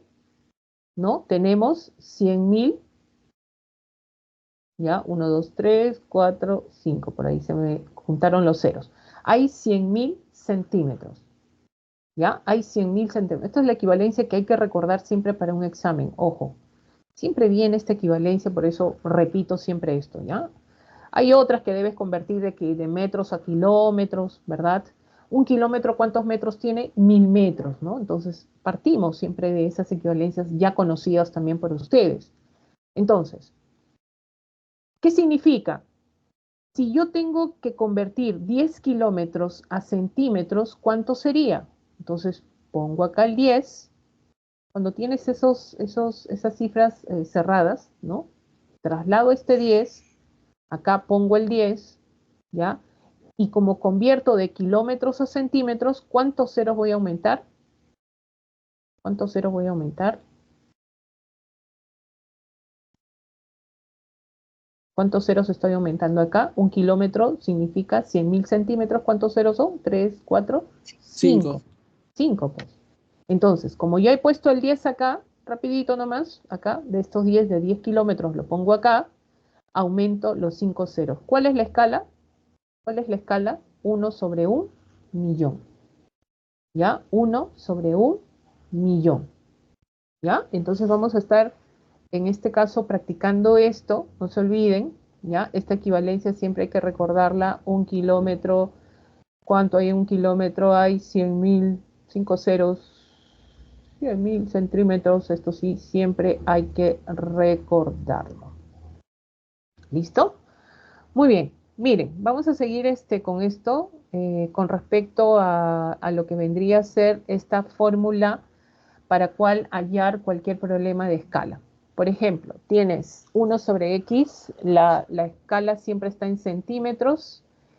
Esta es la distancia en el mapa, ¿ya? Y la distancia en el mapa lo puedes encontrar en un problema en centímetros o en milímetros, ¿ya? La distancia en el terreno puede estar en metros o kilómetros. ¿Por qué? A ver, acá el kilómetro ya no es con M, solamente acá vamos a poner acá. Mira, ¡ay! Lo borré todo. Bueno, ya no importa. A ver, miren, centímetros. Acá es centímetros, milímetros, ¿ya? Y esto es metros y kilómetros. ¿Listo? Muy bien. A ver, ¿por qué te pongo estas referencias? Porque cuando te salen datos, siempre, por ejemplo, a una escala, tú no lo puedes poner en kilómetros o en milímetros. La escala siempre está en centímetros, ¿ya? De acuerdo a lo que te pide un problema, vamos a ver que la distancia en el mapa está en centímetros o en milímetros, ¿no? Dependiendo de lo que te pida el problema. Y la distancia en el terreno puede estar en metros o también en kilómetros, ¿ya? Miren, esta fórmula a ti te permite reemplazar. Simplemente cuando tengas un problema, ¿ya? Reemplaza, nada más, reemplaza los datos. A ver, vamos a ver, creo que tenemos un problema, o no hay, creo que es el ejercicio 1, el ejercicio no sé cuál es. Creo que es este. Sí, acá está. Entonces, ¿qué vas a hacer tú? Vas a hacer lo siguiente, profesora, mi fórmula. ¿Cuál es tu fórmula? A ver, ¿no? Distancia en el mapa, distancia en el terreno. Esta es la fórmula, ¿ya? ¿Y qué vas a hacer? Vas a reemplazar los datos. Algunos ya lo estarán haciendo. Bueno, empezamos. ¿Qué dice acá? Dice, un grupo de estudiantes organiza un trabajo de campo para tomar información sobre el río Santa. Para ello acceden al mapa de cuencas hidrográficas del Perú que presenta una escala. Mira, te dan la escala. Ya, te están dando la escala. Entonces, este dato, ya, te están dando. Entonces pones ahí, ¿1 sobre cuánto? Sobre 3 millones, ¿no? Osu, grande, ¿ah? Grande, pequeño. Bueno, es pequeña en este caso la escala, bien, bien pequeña. Ahora, ¿a qué es igual la igualdad? En dicho documento, o sea, ese es el documento, entonces, ¿qué será? Distancia en el mapa. Observan que Santa, desde su naciente hasta su desembocadura, tiene una distancia de 11 centímetros. O sea, desde que nace el río hasta en el mapa, desde que nace, o sea, del punto A al punto B, que es 11 centímetros. Entonces, ¿qué será? Distancia en el mapa. ¿Cuánto es? 11 centímetros. Hasta ahora vamos bien porque la escala va en centímetros, esto es en centímetros. ¿Qué te dice? ¿A cuánto asciende el curso del río? Quiere decir en la distancia al terreno. ¿Cuánto es? En la distancia en el terreno. Entonces, te piden hallar esto. ¿Alguien lo ha hallado? A ver, ¿a qué será igual? Ahí. Profesora, lo voy a hacer de la manera arcaica, ¿ya? 11, ¿por cuánto? Por 3 millones, ¿no? Por ahí, vamos a hacer, alguien de repente es más rápido, ¿ya? Todo esto en centímetros, centímetros. Muy bien, ¿a qué es igual, no? ¿A qué es igual? A 33, ¿cuántos ceros? 1, 2, 3, 1, 2. Hoy estoy haciendo en la forma arcaica, ¿ah? Algunos lo ponen lo elevan nomás. Muy bien, ¿esta es la respuesta, profesora? No, pues. 3 Ese es centímetros.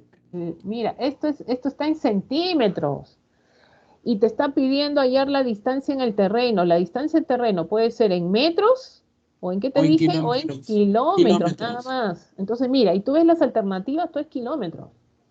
Entonces, ¿qué tienes que hacer? Convertir centímetros a kilómetros. ¿Te acuerdas de esto? En un kilómetro, ¿cuántos centímetros hay? ¿Te acuerdas? 1000. 100.000. 100.000, 5 ceros. Acuérdate de los 5 ceros, no, mira, te estoy dando lo práctico, ¿ah? Los 5 ceros. Entonces, si quieres hacer de centímetros a kilómetros, al revés, ¿qué harías? Quitarías ceros, pues. Entonces, ¿cuántos ceros quitas? A ver, 5. ¿cuántos ceros? ¿Cuál sería la respuesta? Dime ya. La 3, D. 4, 5. Clave. Sí. Profesora, 330 kilómetros. Ahí está. Ya, ahí está, chicos. Mira, que lo he hecho a nivel así, con ceros y multiplicación y sumación. Algunos lo hacen más rápido. ¿Ya? El método que tú encuentres matemático, pero te recomiendo siempre reemplazar los datos a través de la fórmula. A veces me dicen, no, profesora, de frente, no, pues algunos para generar más práctica utilicen la fórmula, ¿ya? Por ahí de repente les voy a traer algunos problemas de escala para que puedan foguearse uno que les duele la cabeza y eso con eso ya podemos resolver cualquier cosa, ¿ya? Entonces, nos vamos rapidito porque ya el tiempo es nuestro peor enemigo. Vamos a las cartas topográficas. Ojo con las cartas topográficas. Profesora, ¿son de latitudes medias? Sí, ojo, por favor. Ya, habla de las cartas topo, relieve. Ellos son los que generan la representación de relieve. Manejan lo que es longitud, latitud y lo que se conoce como altimetría. ¿Ya? Altimetría. Profesora, ¿qué es altitud? Pues, de la superficie. ¿Ya? Esto vendría a ser la parte de la altitud, ¿ya? Cuando te hablan de altimetría. Entonces, completando estos datos de la toponimia, cuadrícula e información marginal. Miren, tiene estas 3 dimensiones, por eso habla que son tridimensionales. ¿Ya? Y algo que tú ves en las cartas son estas líneas conocidas como, ¿cómo se conocen estas líneas? Se conocen como curvas de nivel o líneas isométricas, ¿ya? Son equidistantes, que unen puntos del terreno con igual altitud y estas pueden ser isométricas, ojo, cuando se representan superficie continental.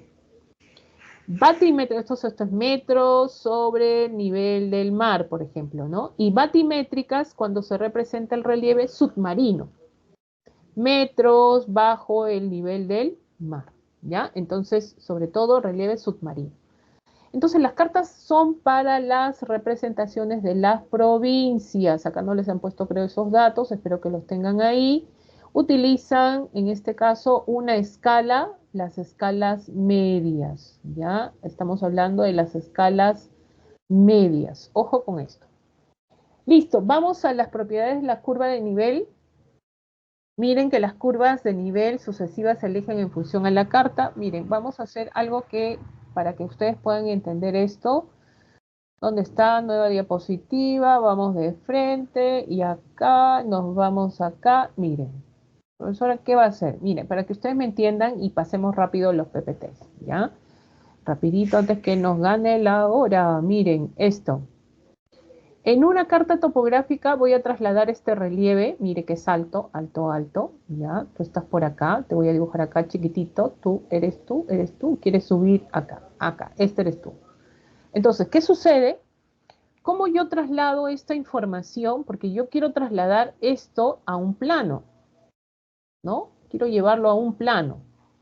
Entonces, ¿cómo lo hago? Entonces, acá, en las cartas topográficas, como esto lo tengo que trasladarla acá, lo voy a trasladar a través de esto, a través de las llamadas curvas de nivel o líneas isométricas, esto.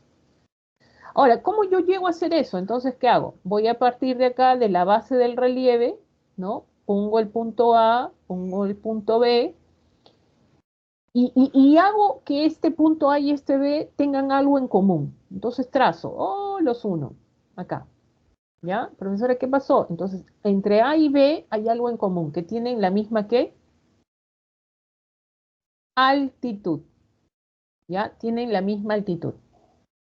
De la misma manera sigo trazando C y D, ¿ya? Que tienen en común, a ver acá, que tienen en común C y D la misma altitud, y así voy subiendo y marcando toda la superficie. Ahora, por ejemplo, entre curva y línea que estoy trazando, ya hay una equidistancia. A veces es de 50, a veces es de 100. Quiere decir, profesora, entre 50 metros, 100 metros, hay un trazo de una nueva línea y así sucesivamente, sí. Entonces, ¿cómo vas a saber eso cuando ya estés en la carta? ¿Ya? Vas a ver los numeritos como entre una curva y una curva se diferencian. Por ejemplo, este vale 100, este vale 150, este vale 200. Entonces, ¿qué quiere decir? ¿Cuál es la equidistancia de cuánto es la distancia entre una y otra? Es de 50. ¿No? Entonces, ¿cómo llegas a esta conclusión? Es por los números que a los que vamos a denominar en una carta, en este caso se denomina como cota. ¿Ya? Estos numeritos de la altitud, ¿qué información te da? La altitud, ¿no? Entonces, miren, ya terminé de hacer todo este trazo, ¿qué voy a hacer? Proyecto, pues. ¿Proyecto a dónde? Al plano, ¿no? Entonces voy a hacer esto, hago esto, ¿ya? Una línea, y esto es curvas de nivel, mira, ¿no? Esta es la base del relieve. Sigo proyectando, ¿ya? Sigo proyectando. Ahora la siguiente curva va a tener menor diámetro, y fíjense que se guarda la equidistancia de 50 metros.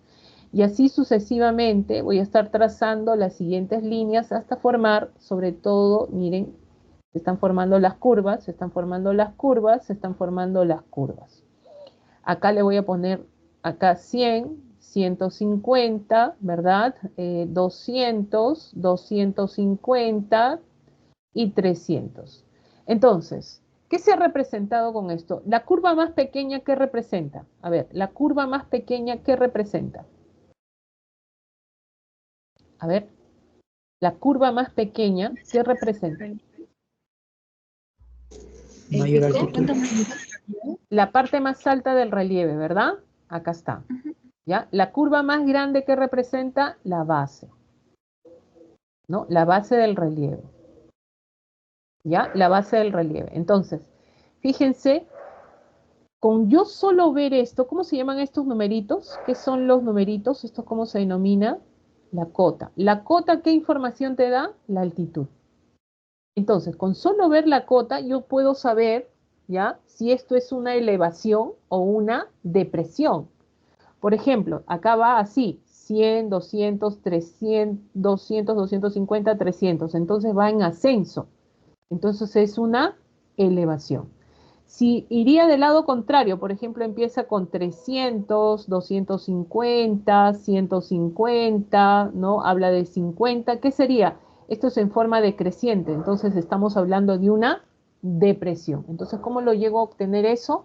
A partir de cómo leo con la cota, ¿ya?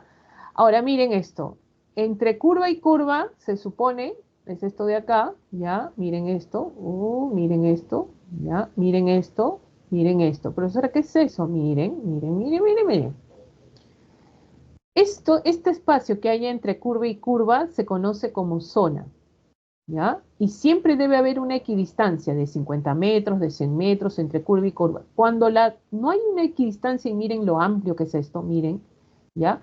¿Qué está representando esta zona? Una zona de suave pendiente, ¿ya? Esta es una zona de suave pendiente. ¿Cómo es, profesora? No sé si han subido cerritos ustedes y de pronto ven esto, ¿no? Algo así, ¿ya? Entonces no hay pendiente. En cambio, miren, cuando las curvas se juntan mucho, ¿qué está representando? Está representando que en esta zona hay acantilados. Cuidado que te puedes caer, ¿ya? Estos son acantilados cuando las curvas se juntan demasiado, ¿ya? Entonces vamos a ver entonces con esta explicación, pasamos rápidamente.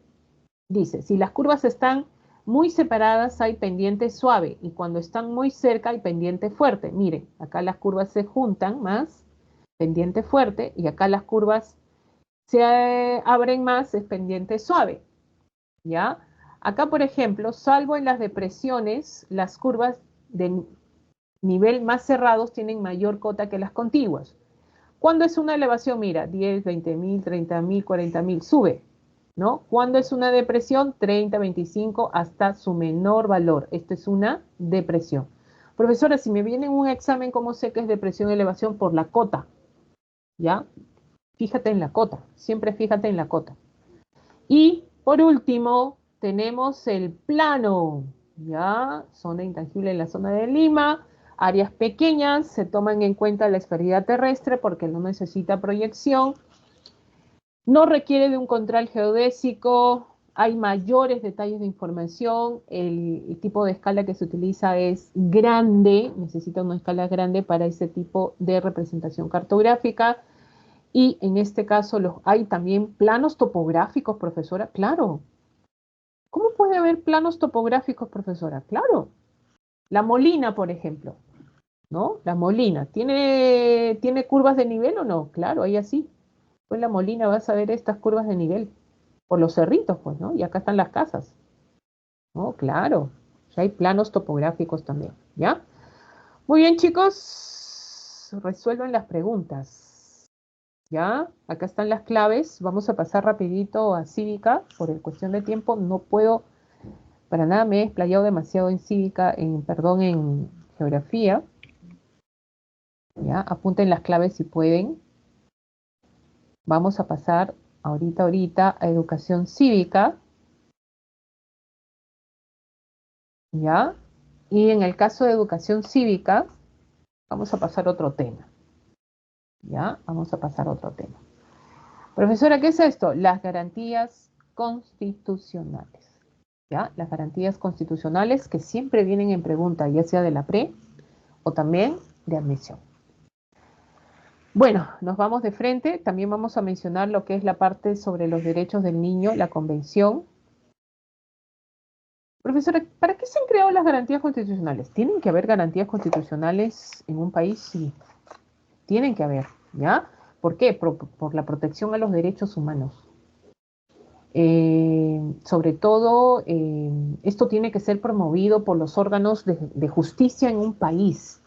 Imagínate que desaparezcan y digan, oh, ya no van a haber las garantías constitucionales, estarían transgrediendo el orden jurídico y todas las personas harían lo que les da la gana, sobre todo los que tienen cargos, en este caso, públicos, o aquellos que dirigen nuestro país.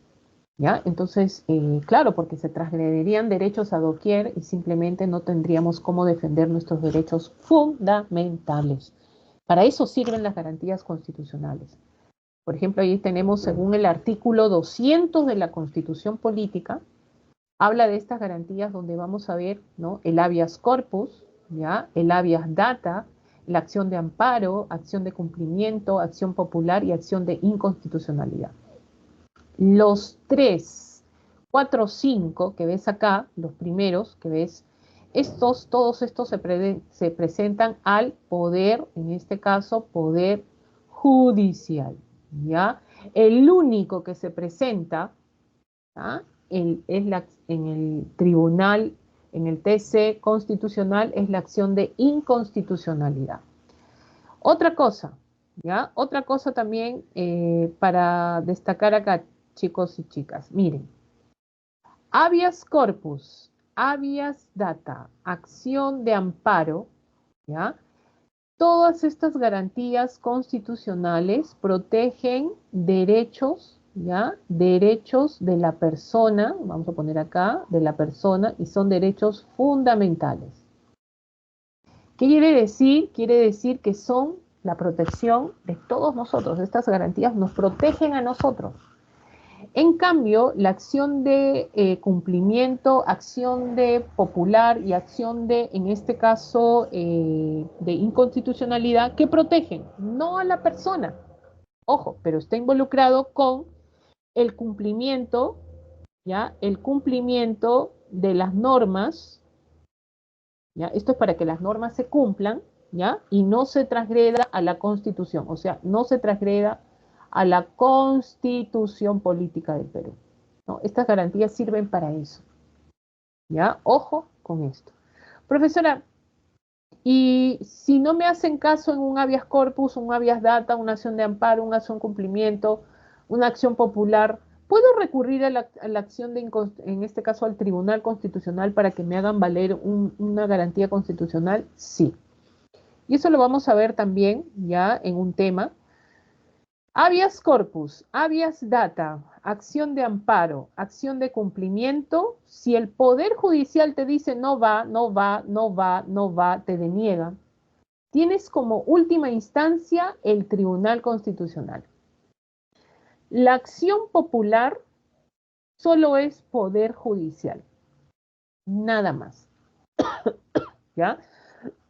No pasa al Tribunal Constitucional, solo queda en el Poder Judicial, ¿ya? Muy bien, entonces nos vamos acá al habeas corpus. Un ratito, por favor.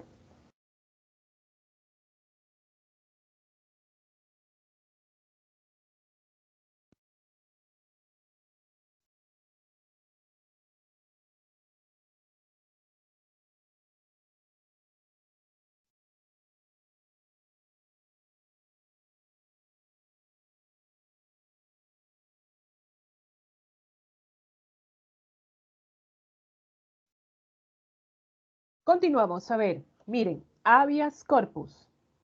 Miren la noticia ahí, ¿no? Ahí, a ver, menciona la noticia acá. Dice, Corte de Lima, habeas corpus también se pueden presentar por vía verbal. Profesora, sí, hasta por virtual. Claro que sí, ¿ya? Procede ante el hecho de omisión por parte de cualquier autoridad, funcionario o persona que vulnera o amenaza la libertad individual. Esto hay que subrayar, ¿ya? Que tenga que ver todo con la libertad individual o también conocido como los derechos conexos, constitucionales conexos. Profesora, ¿eso qué significa? Por ejemplo, conexo a no ser torturado, a tener un debido proceso, ¿no? A tener asistencia de un abogado, ¿no? Entonces, que se relacionen sobre todo a los derechos de, en este caso, de libertad de la persona, porque está hablando de la libertad individual, ¿ya? La libertad individual. Se interpone ante el juez, constitucional, ¿no? Donde se produjo, acá dice, donde se produjo sobre todo la amenaza o la afectación del derecho. ¿Qué significa esto? Por ejemplo, a ti te han vulnerado tus derechos tiene que ser, si ha sido en Trujillo tiene que proceder esta presentación de habeas corpus. Esto ha cambiado recientemente, ¿ya? Entonces tiene que ser en la afectación de tu derecho, se interpone y esto va recurrido al juez constitucional donde se produjo la amenaza o la afectación de tu derecho. La demanda puede ser presentada por una persona perjudicada por cualquier otra a su favor, también puede ser interpuesta por la Defensoría del Pueblo. Profesora, a mí me han detenido, profesora. ¿Y qué te han dicho? Profesora, me han dicho que no sé, como no tenía mis documentos, profesora, me han llevado. ¿Cuánto tiempo estás? No puedes estar más de 48 horas preso, ¿ah? Y eso va en contra de tu libertad individual. Entonces ahí ha pasado, profesor, estoy una semana. ¿Cómo es posible?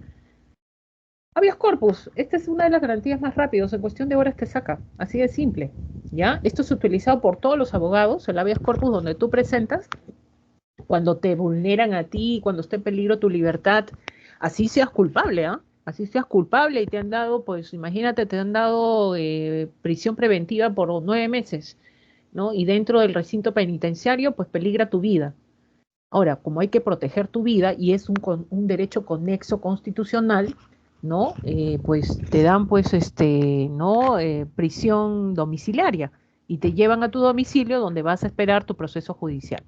Entonces, cuidan mucho la libertad o las amenazas que se van en contra de la libertad individual, ¿no?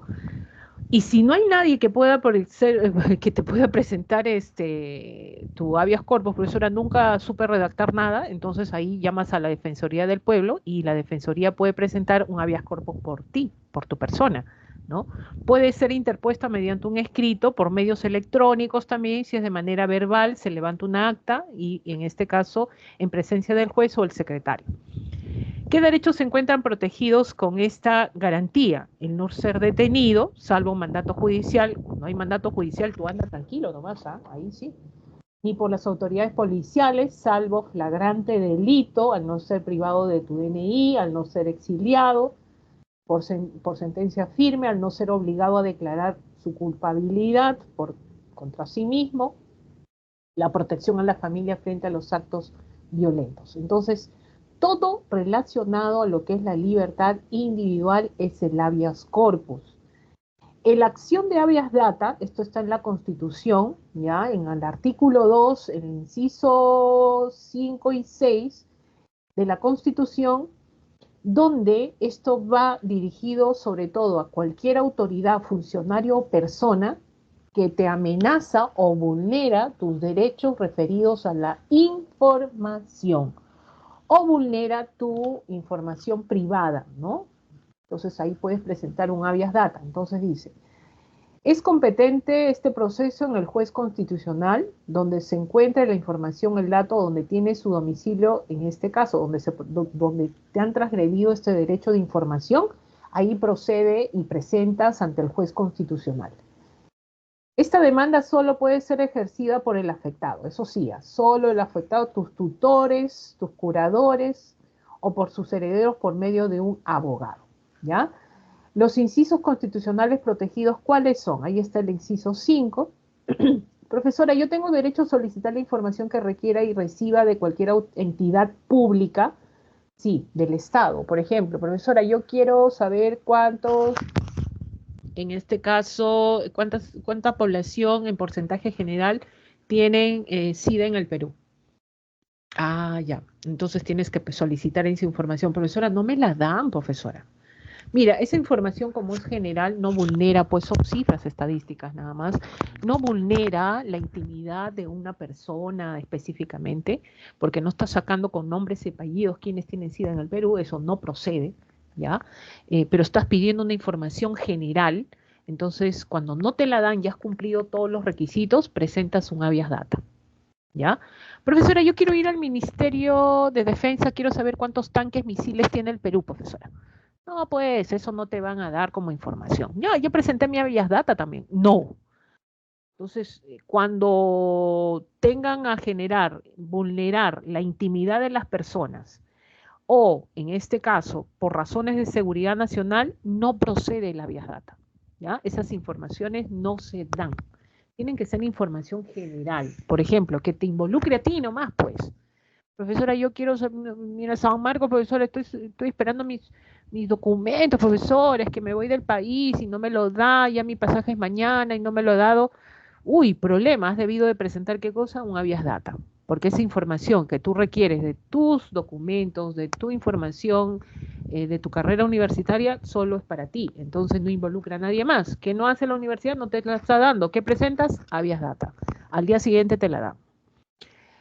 Inciso 6, a que los servicios informáticos computarizados o no públicos o privados no suministren informaciones que afecten la intimidad personal o familiar. Imagínense que estos son servicios informáticos, computarizados, públicos y privados. Acá entran los dos. Por ejemplo, los bancos, sistemas financieros manejan nuestras cuentas de ahorros, nuestras cuentas de dinero, etcétera, ¿no? Y de pronto alguien me llama y me dice, ¿sabe qué? Profesora Julia, usted es deudora, usted me debe. ¿Cuánto te debo? Yo soy del banco, en este caso Rapichay, y bueno, usted me debe 100.000 soles. ¿Perdón? Yo no debo ni a mi mamá. ¿Cómo es posible? Entonces, haya habido una transgresión de la información que me está vulnerando a mí. O sea, estos sistemas informáticos computarizados están manejando una información que no procede. Entonces, ¿qué voy a presentar? Un habeas data, ¿ya? Aquellos bancos que están dando información de tu persona, de tu cuenta, eso procede un habeas data. O sea, no pueden haber, en este caso, este tipo de informaciones que se suministren cuando afecta la intimidad personal y familiar, ¿ya? Esto, ojo, ojo. Ojo, tienen que ser instituciones públicas o privadas que manejen sistemas informáticos o computarizados. Por ahí me preguntaron, profesora, hay un canal de televisión que chismea toda la vida de todas las personas, profesora. Entonces, ellos también hay que presentarle un habeas data. No, cuando es específicamente, cuando tenga que ver con medios de comunicación, porque acá no dice medios de comunicación, sino dice centros públicos o privados, ¿ya? Medios de comunicación exclusivamente va por un proceso judicial. ¿Ya? Por eso le dicen, por ahí le mandan una carta de rectificación, primero le dicen, ¿no? Que tiene que retractarse, si no hace caso, viene el proceso judicial. Eso es distinto, ¿ya? Ahí está mellando, pues hay muchas cosas que se están transgrediendo cuando la información en un medio de comunicación es fuera de lugar, uy, peor todavía. Pero cuando hay estos servicios que manejan tu información estadística, de datos, lo están publicando, ¿no? Ahí sí procede un habeas data, ¿ya? Acción de amparo, miren, ¿qué protege la acción de habeas corpus? La libertad individual. ¿Qué protege la acción de habeas data? El derecho a la información, ¿no? Y la no transgresión de la información de la intimidad o familiar, la seguridad de la defensa nacional. La acción de amparo protege los otros derechos que no contempla un habeas corpus ni un habeas data. Se interpone ante el juez constitucional, ¿ya? Procede contra las normas, no procede contra normas legales, ojo, ya la acción de amparo no procede contra normas legales, puede ser interpuesta por el propio afectado, también por la Defensoría del Pueblo, ¿no? La garantía busca la protección de derechos como, miren, todo lo que no protege el habeas corpus ni habeas data lo protege la acción de amparo. Derecho al trabajo, derecho a la conciencia de opinión, la libre expresión religiosa, a no ser discriminado, derecho al trabajo, la propiedad. Profesora, me están quitando mi terreno, es derecho tuyo. Si tienes cómo demostrarlo, por ejemplo, puedes interponer esta acción de amparo para que ningún proceso judicial te quite tu propiedad y se haga la investigación requerida, ¿no? Entonces, todo esto es con respecto a la acción de amparo.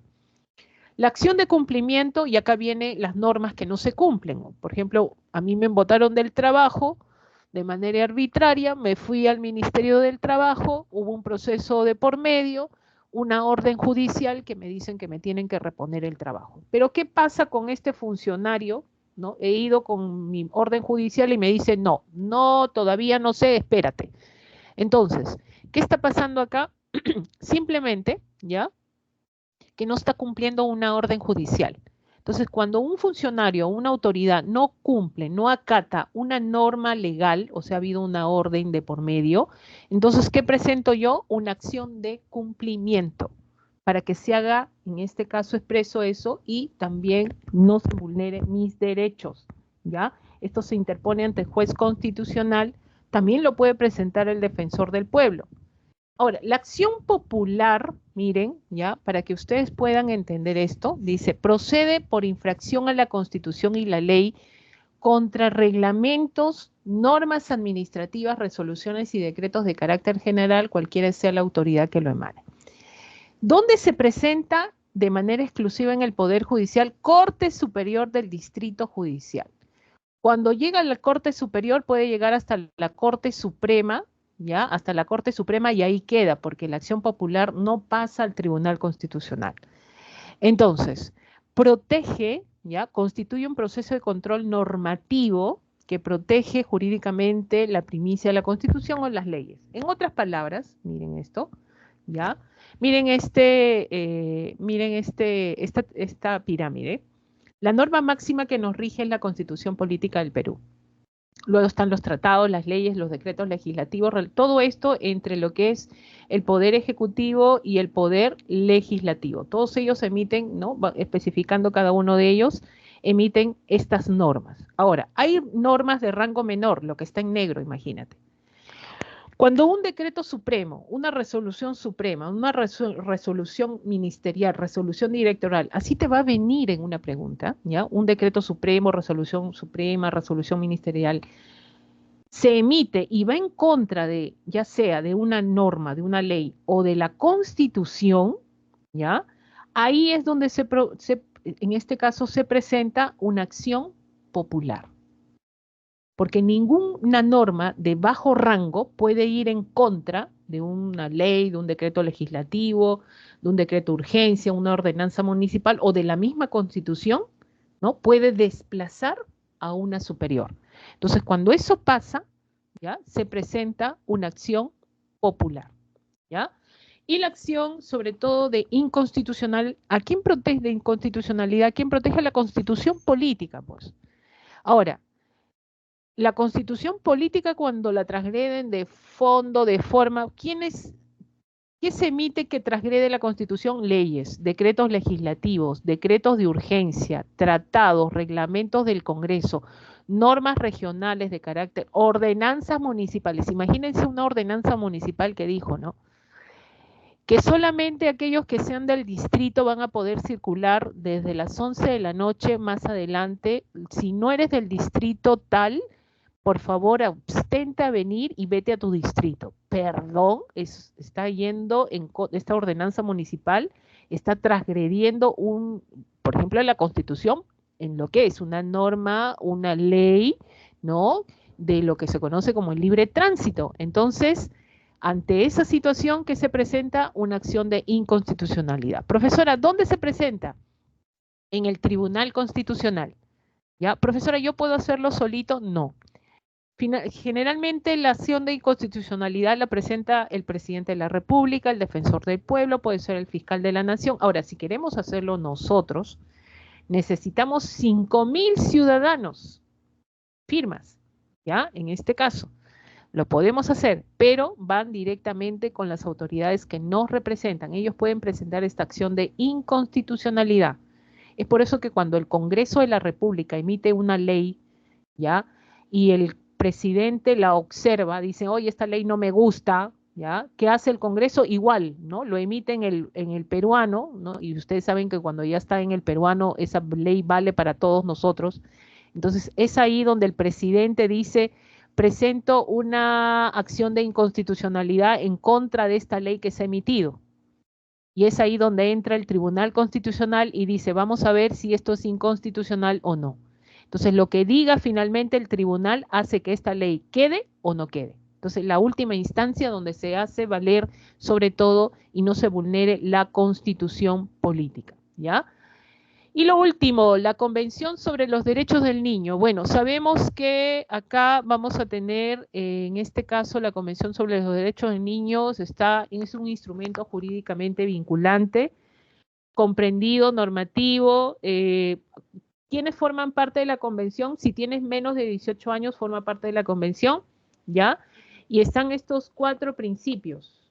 No meternos con menores de edad por nada del mundo, ¿ya?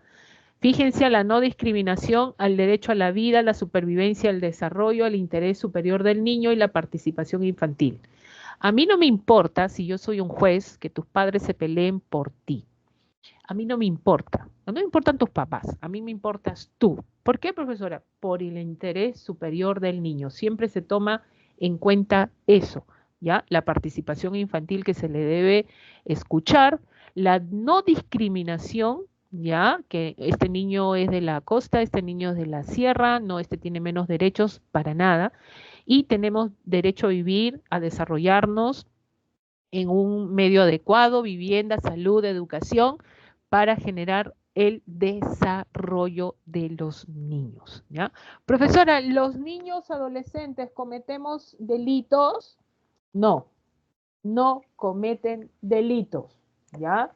Los niños adolescentes no cometen delitos. ¿Saben lo que cometen? Lo único que cometen son faltas.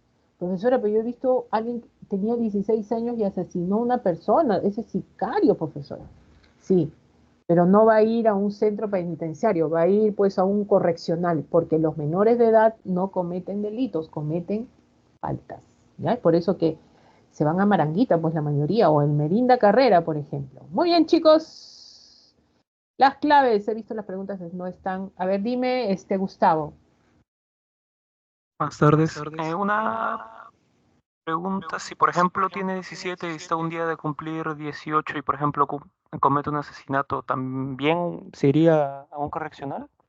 Sí, pero hasta que cumpla 18, de ahí cumple la sentencia que se le imponga en el Poder Judicial, porque está en límite de edad ya. Ok, ¿Ya? gracias. Sí, sí. No, pues no lo vamos a dejar libre tampoco, ¿ya? Por eso, lamentablemente, como el Perú pertenece a la Convención, está amarrado pues con sus niños sicarios, estos niños que son a temprana edad, están transgrediendo cosas, entonces no sabe qué hacer, porque si los sentencia como mayores de edad, ¿qué sucede? Pues la convención les viene encima al Perú, ¿ya? Entonces no puede y tiene que esperar los límites de edad correspondientes, ¿no? Chicos, ahí están las claves. Disculpen, me pasé algunos minutos, han tenido poco en su descanso, pero espero que les haya servido. Resuelvan, en este caso, pues, los ejercicios y nos estamos viendo la próxima semana, ¿ya? Tienen el ejercicio de cívica 1C, 2D, ejercicio 3B y 4B. Nos vemos hasta la próxima semana. Cuídense mucho. Gracias, Miss, cuídese. Hasta luego, Chao, Miss, cuídense. Chao. Hasta luego, Miss. Estudien, Chao, estudien. Profesora. Chao. Chao. Cuídese.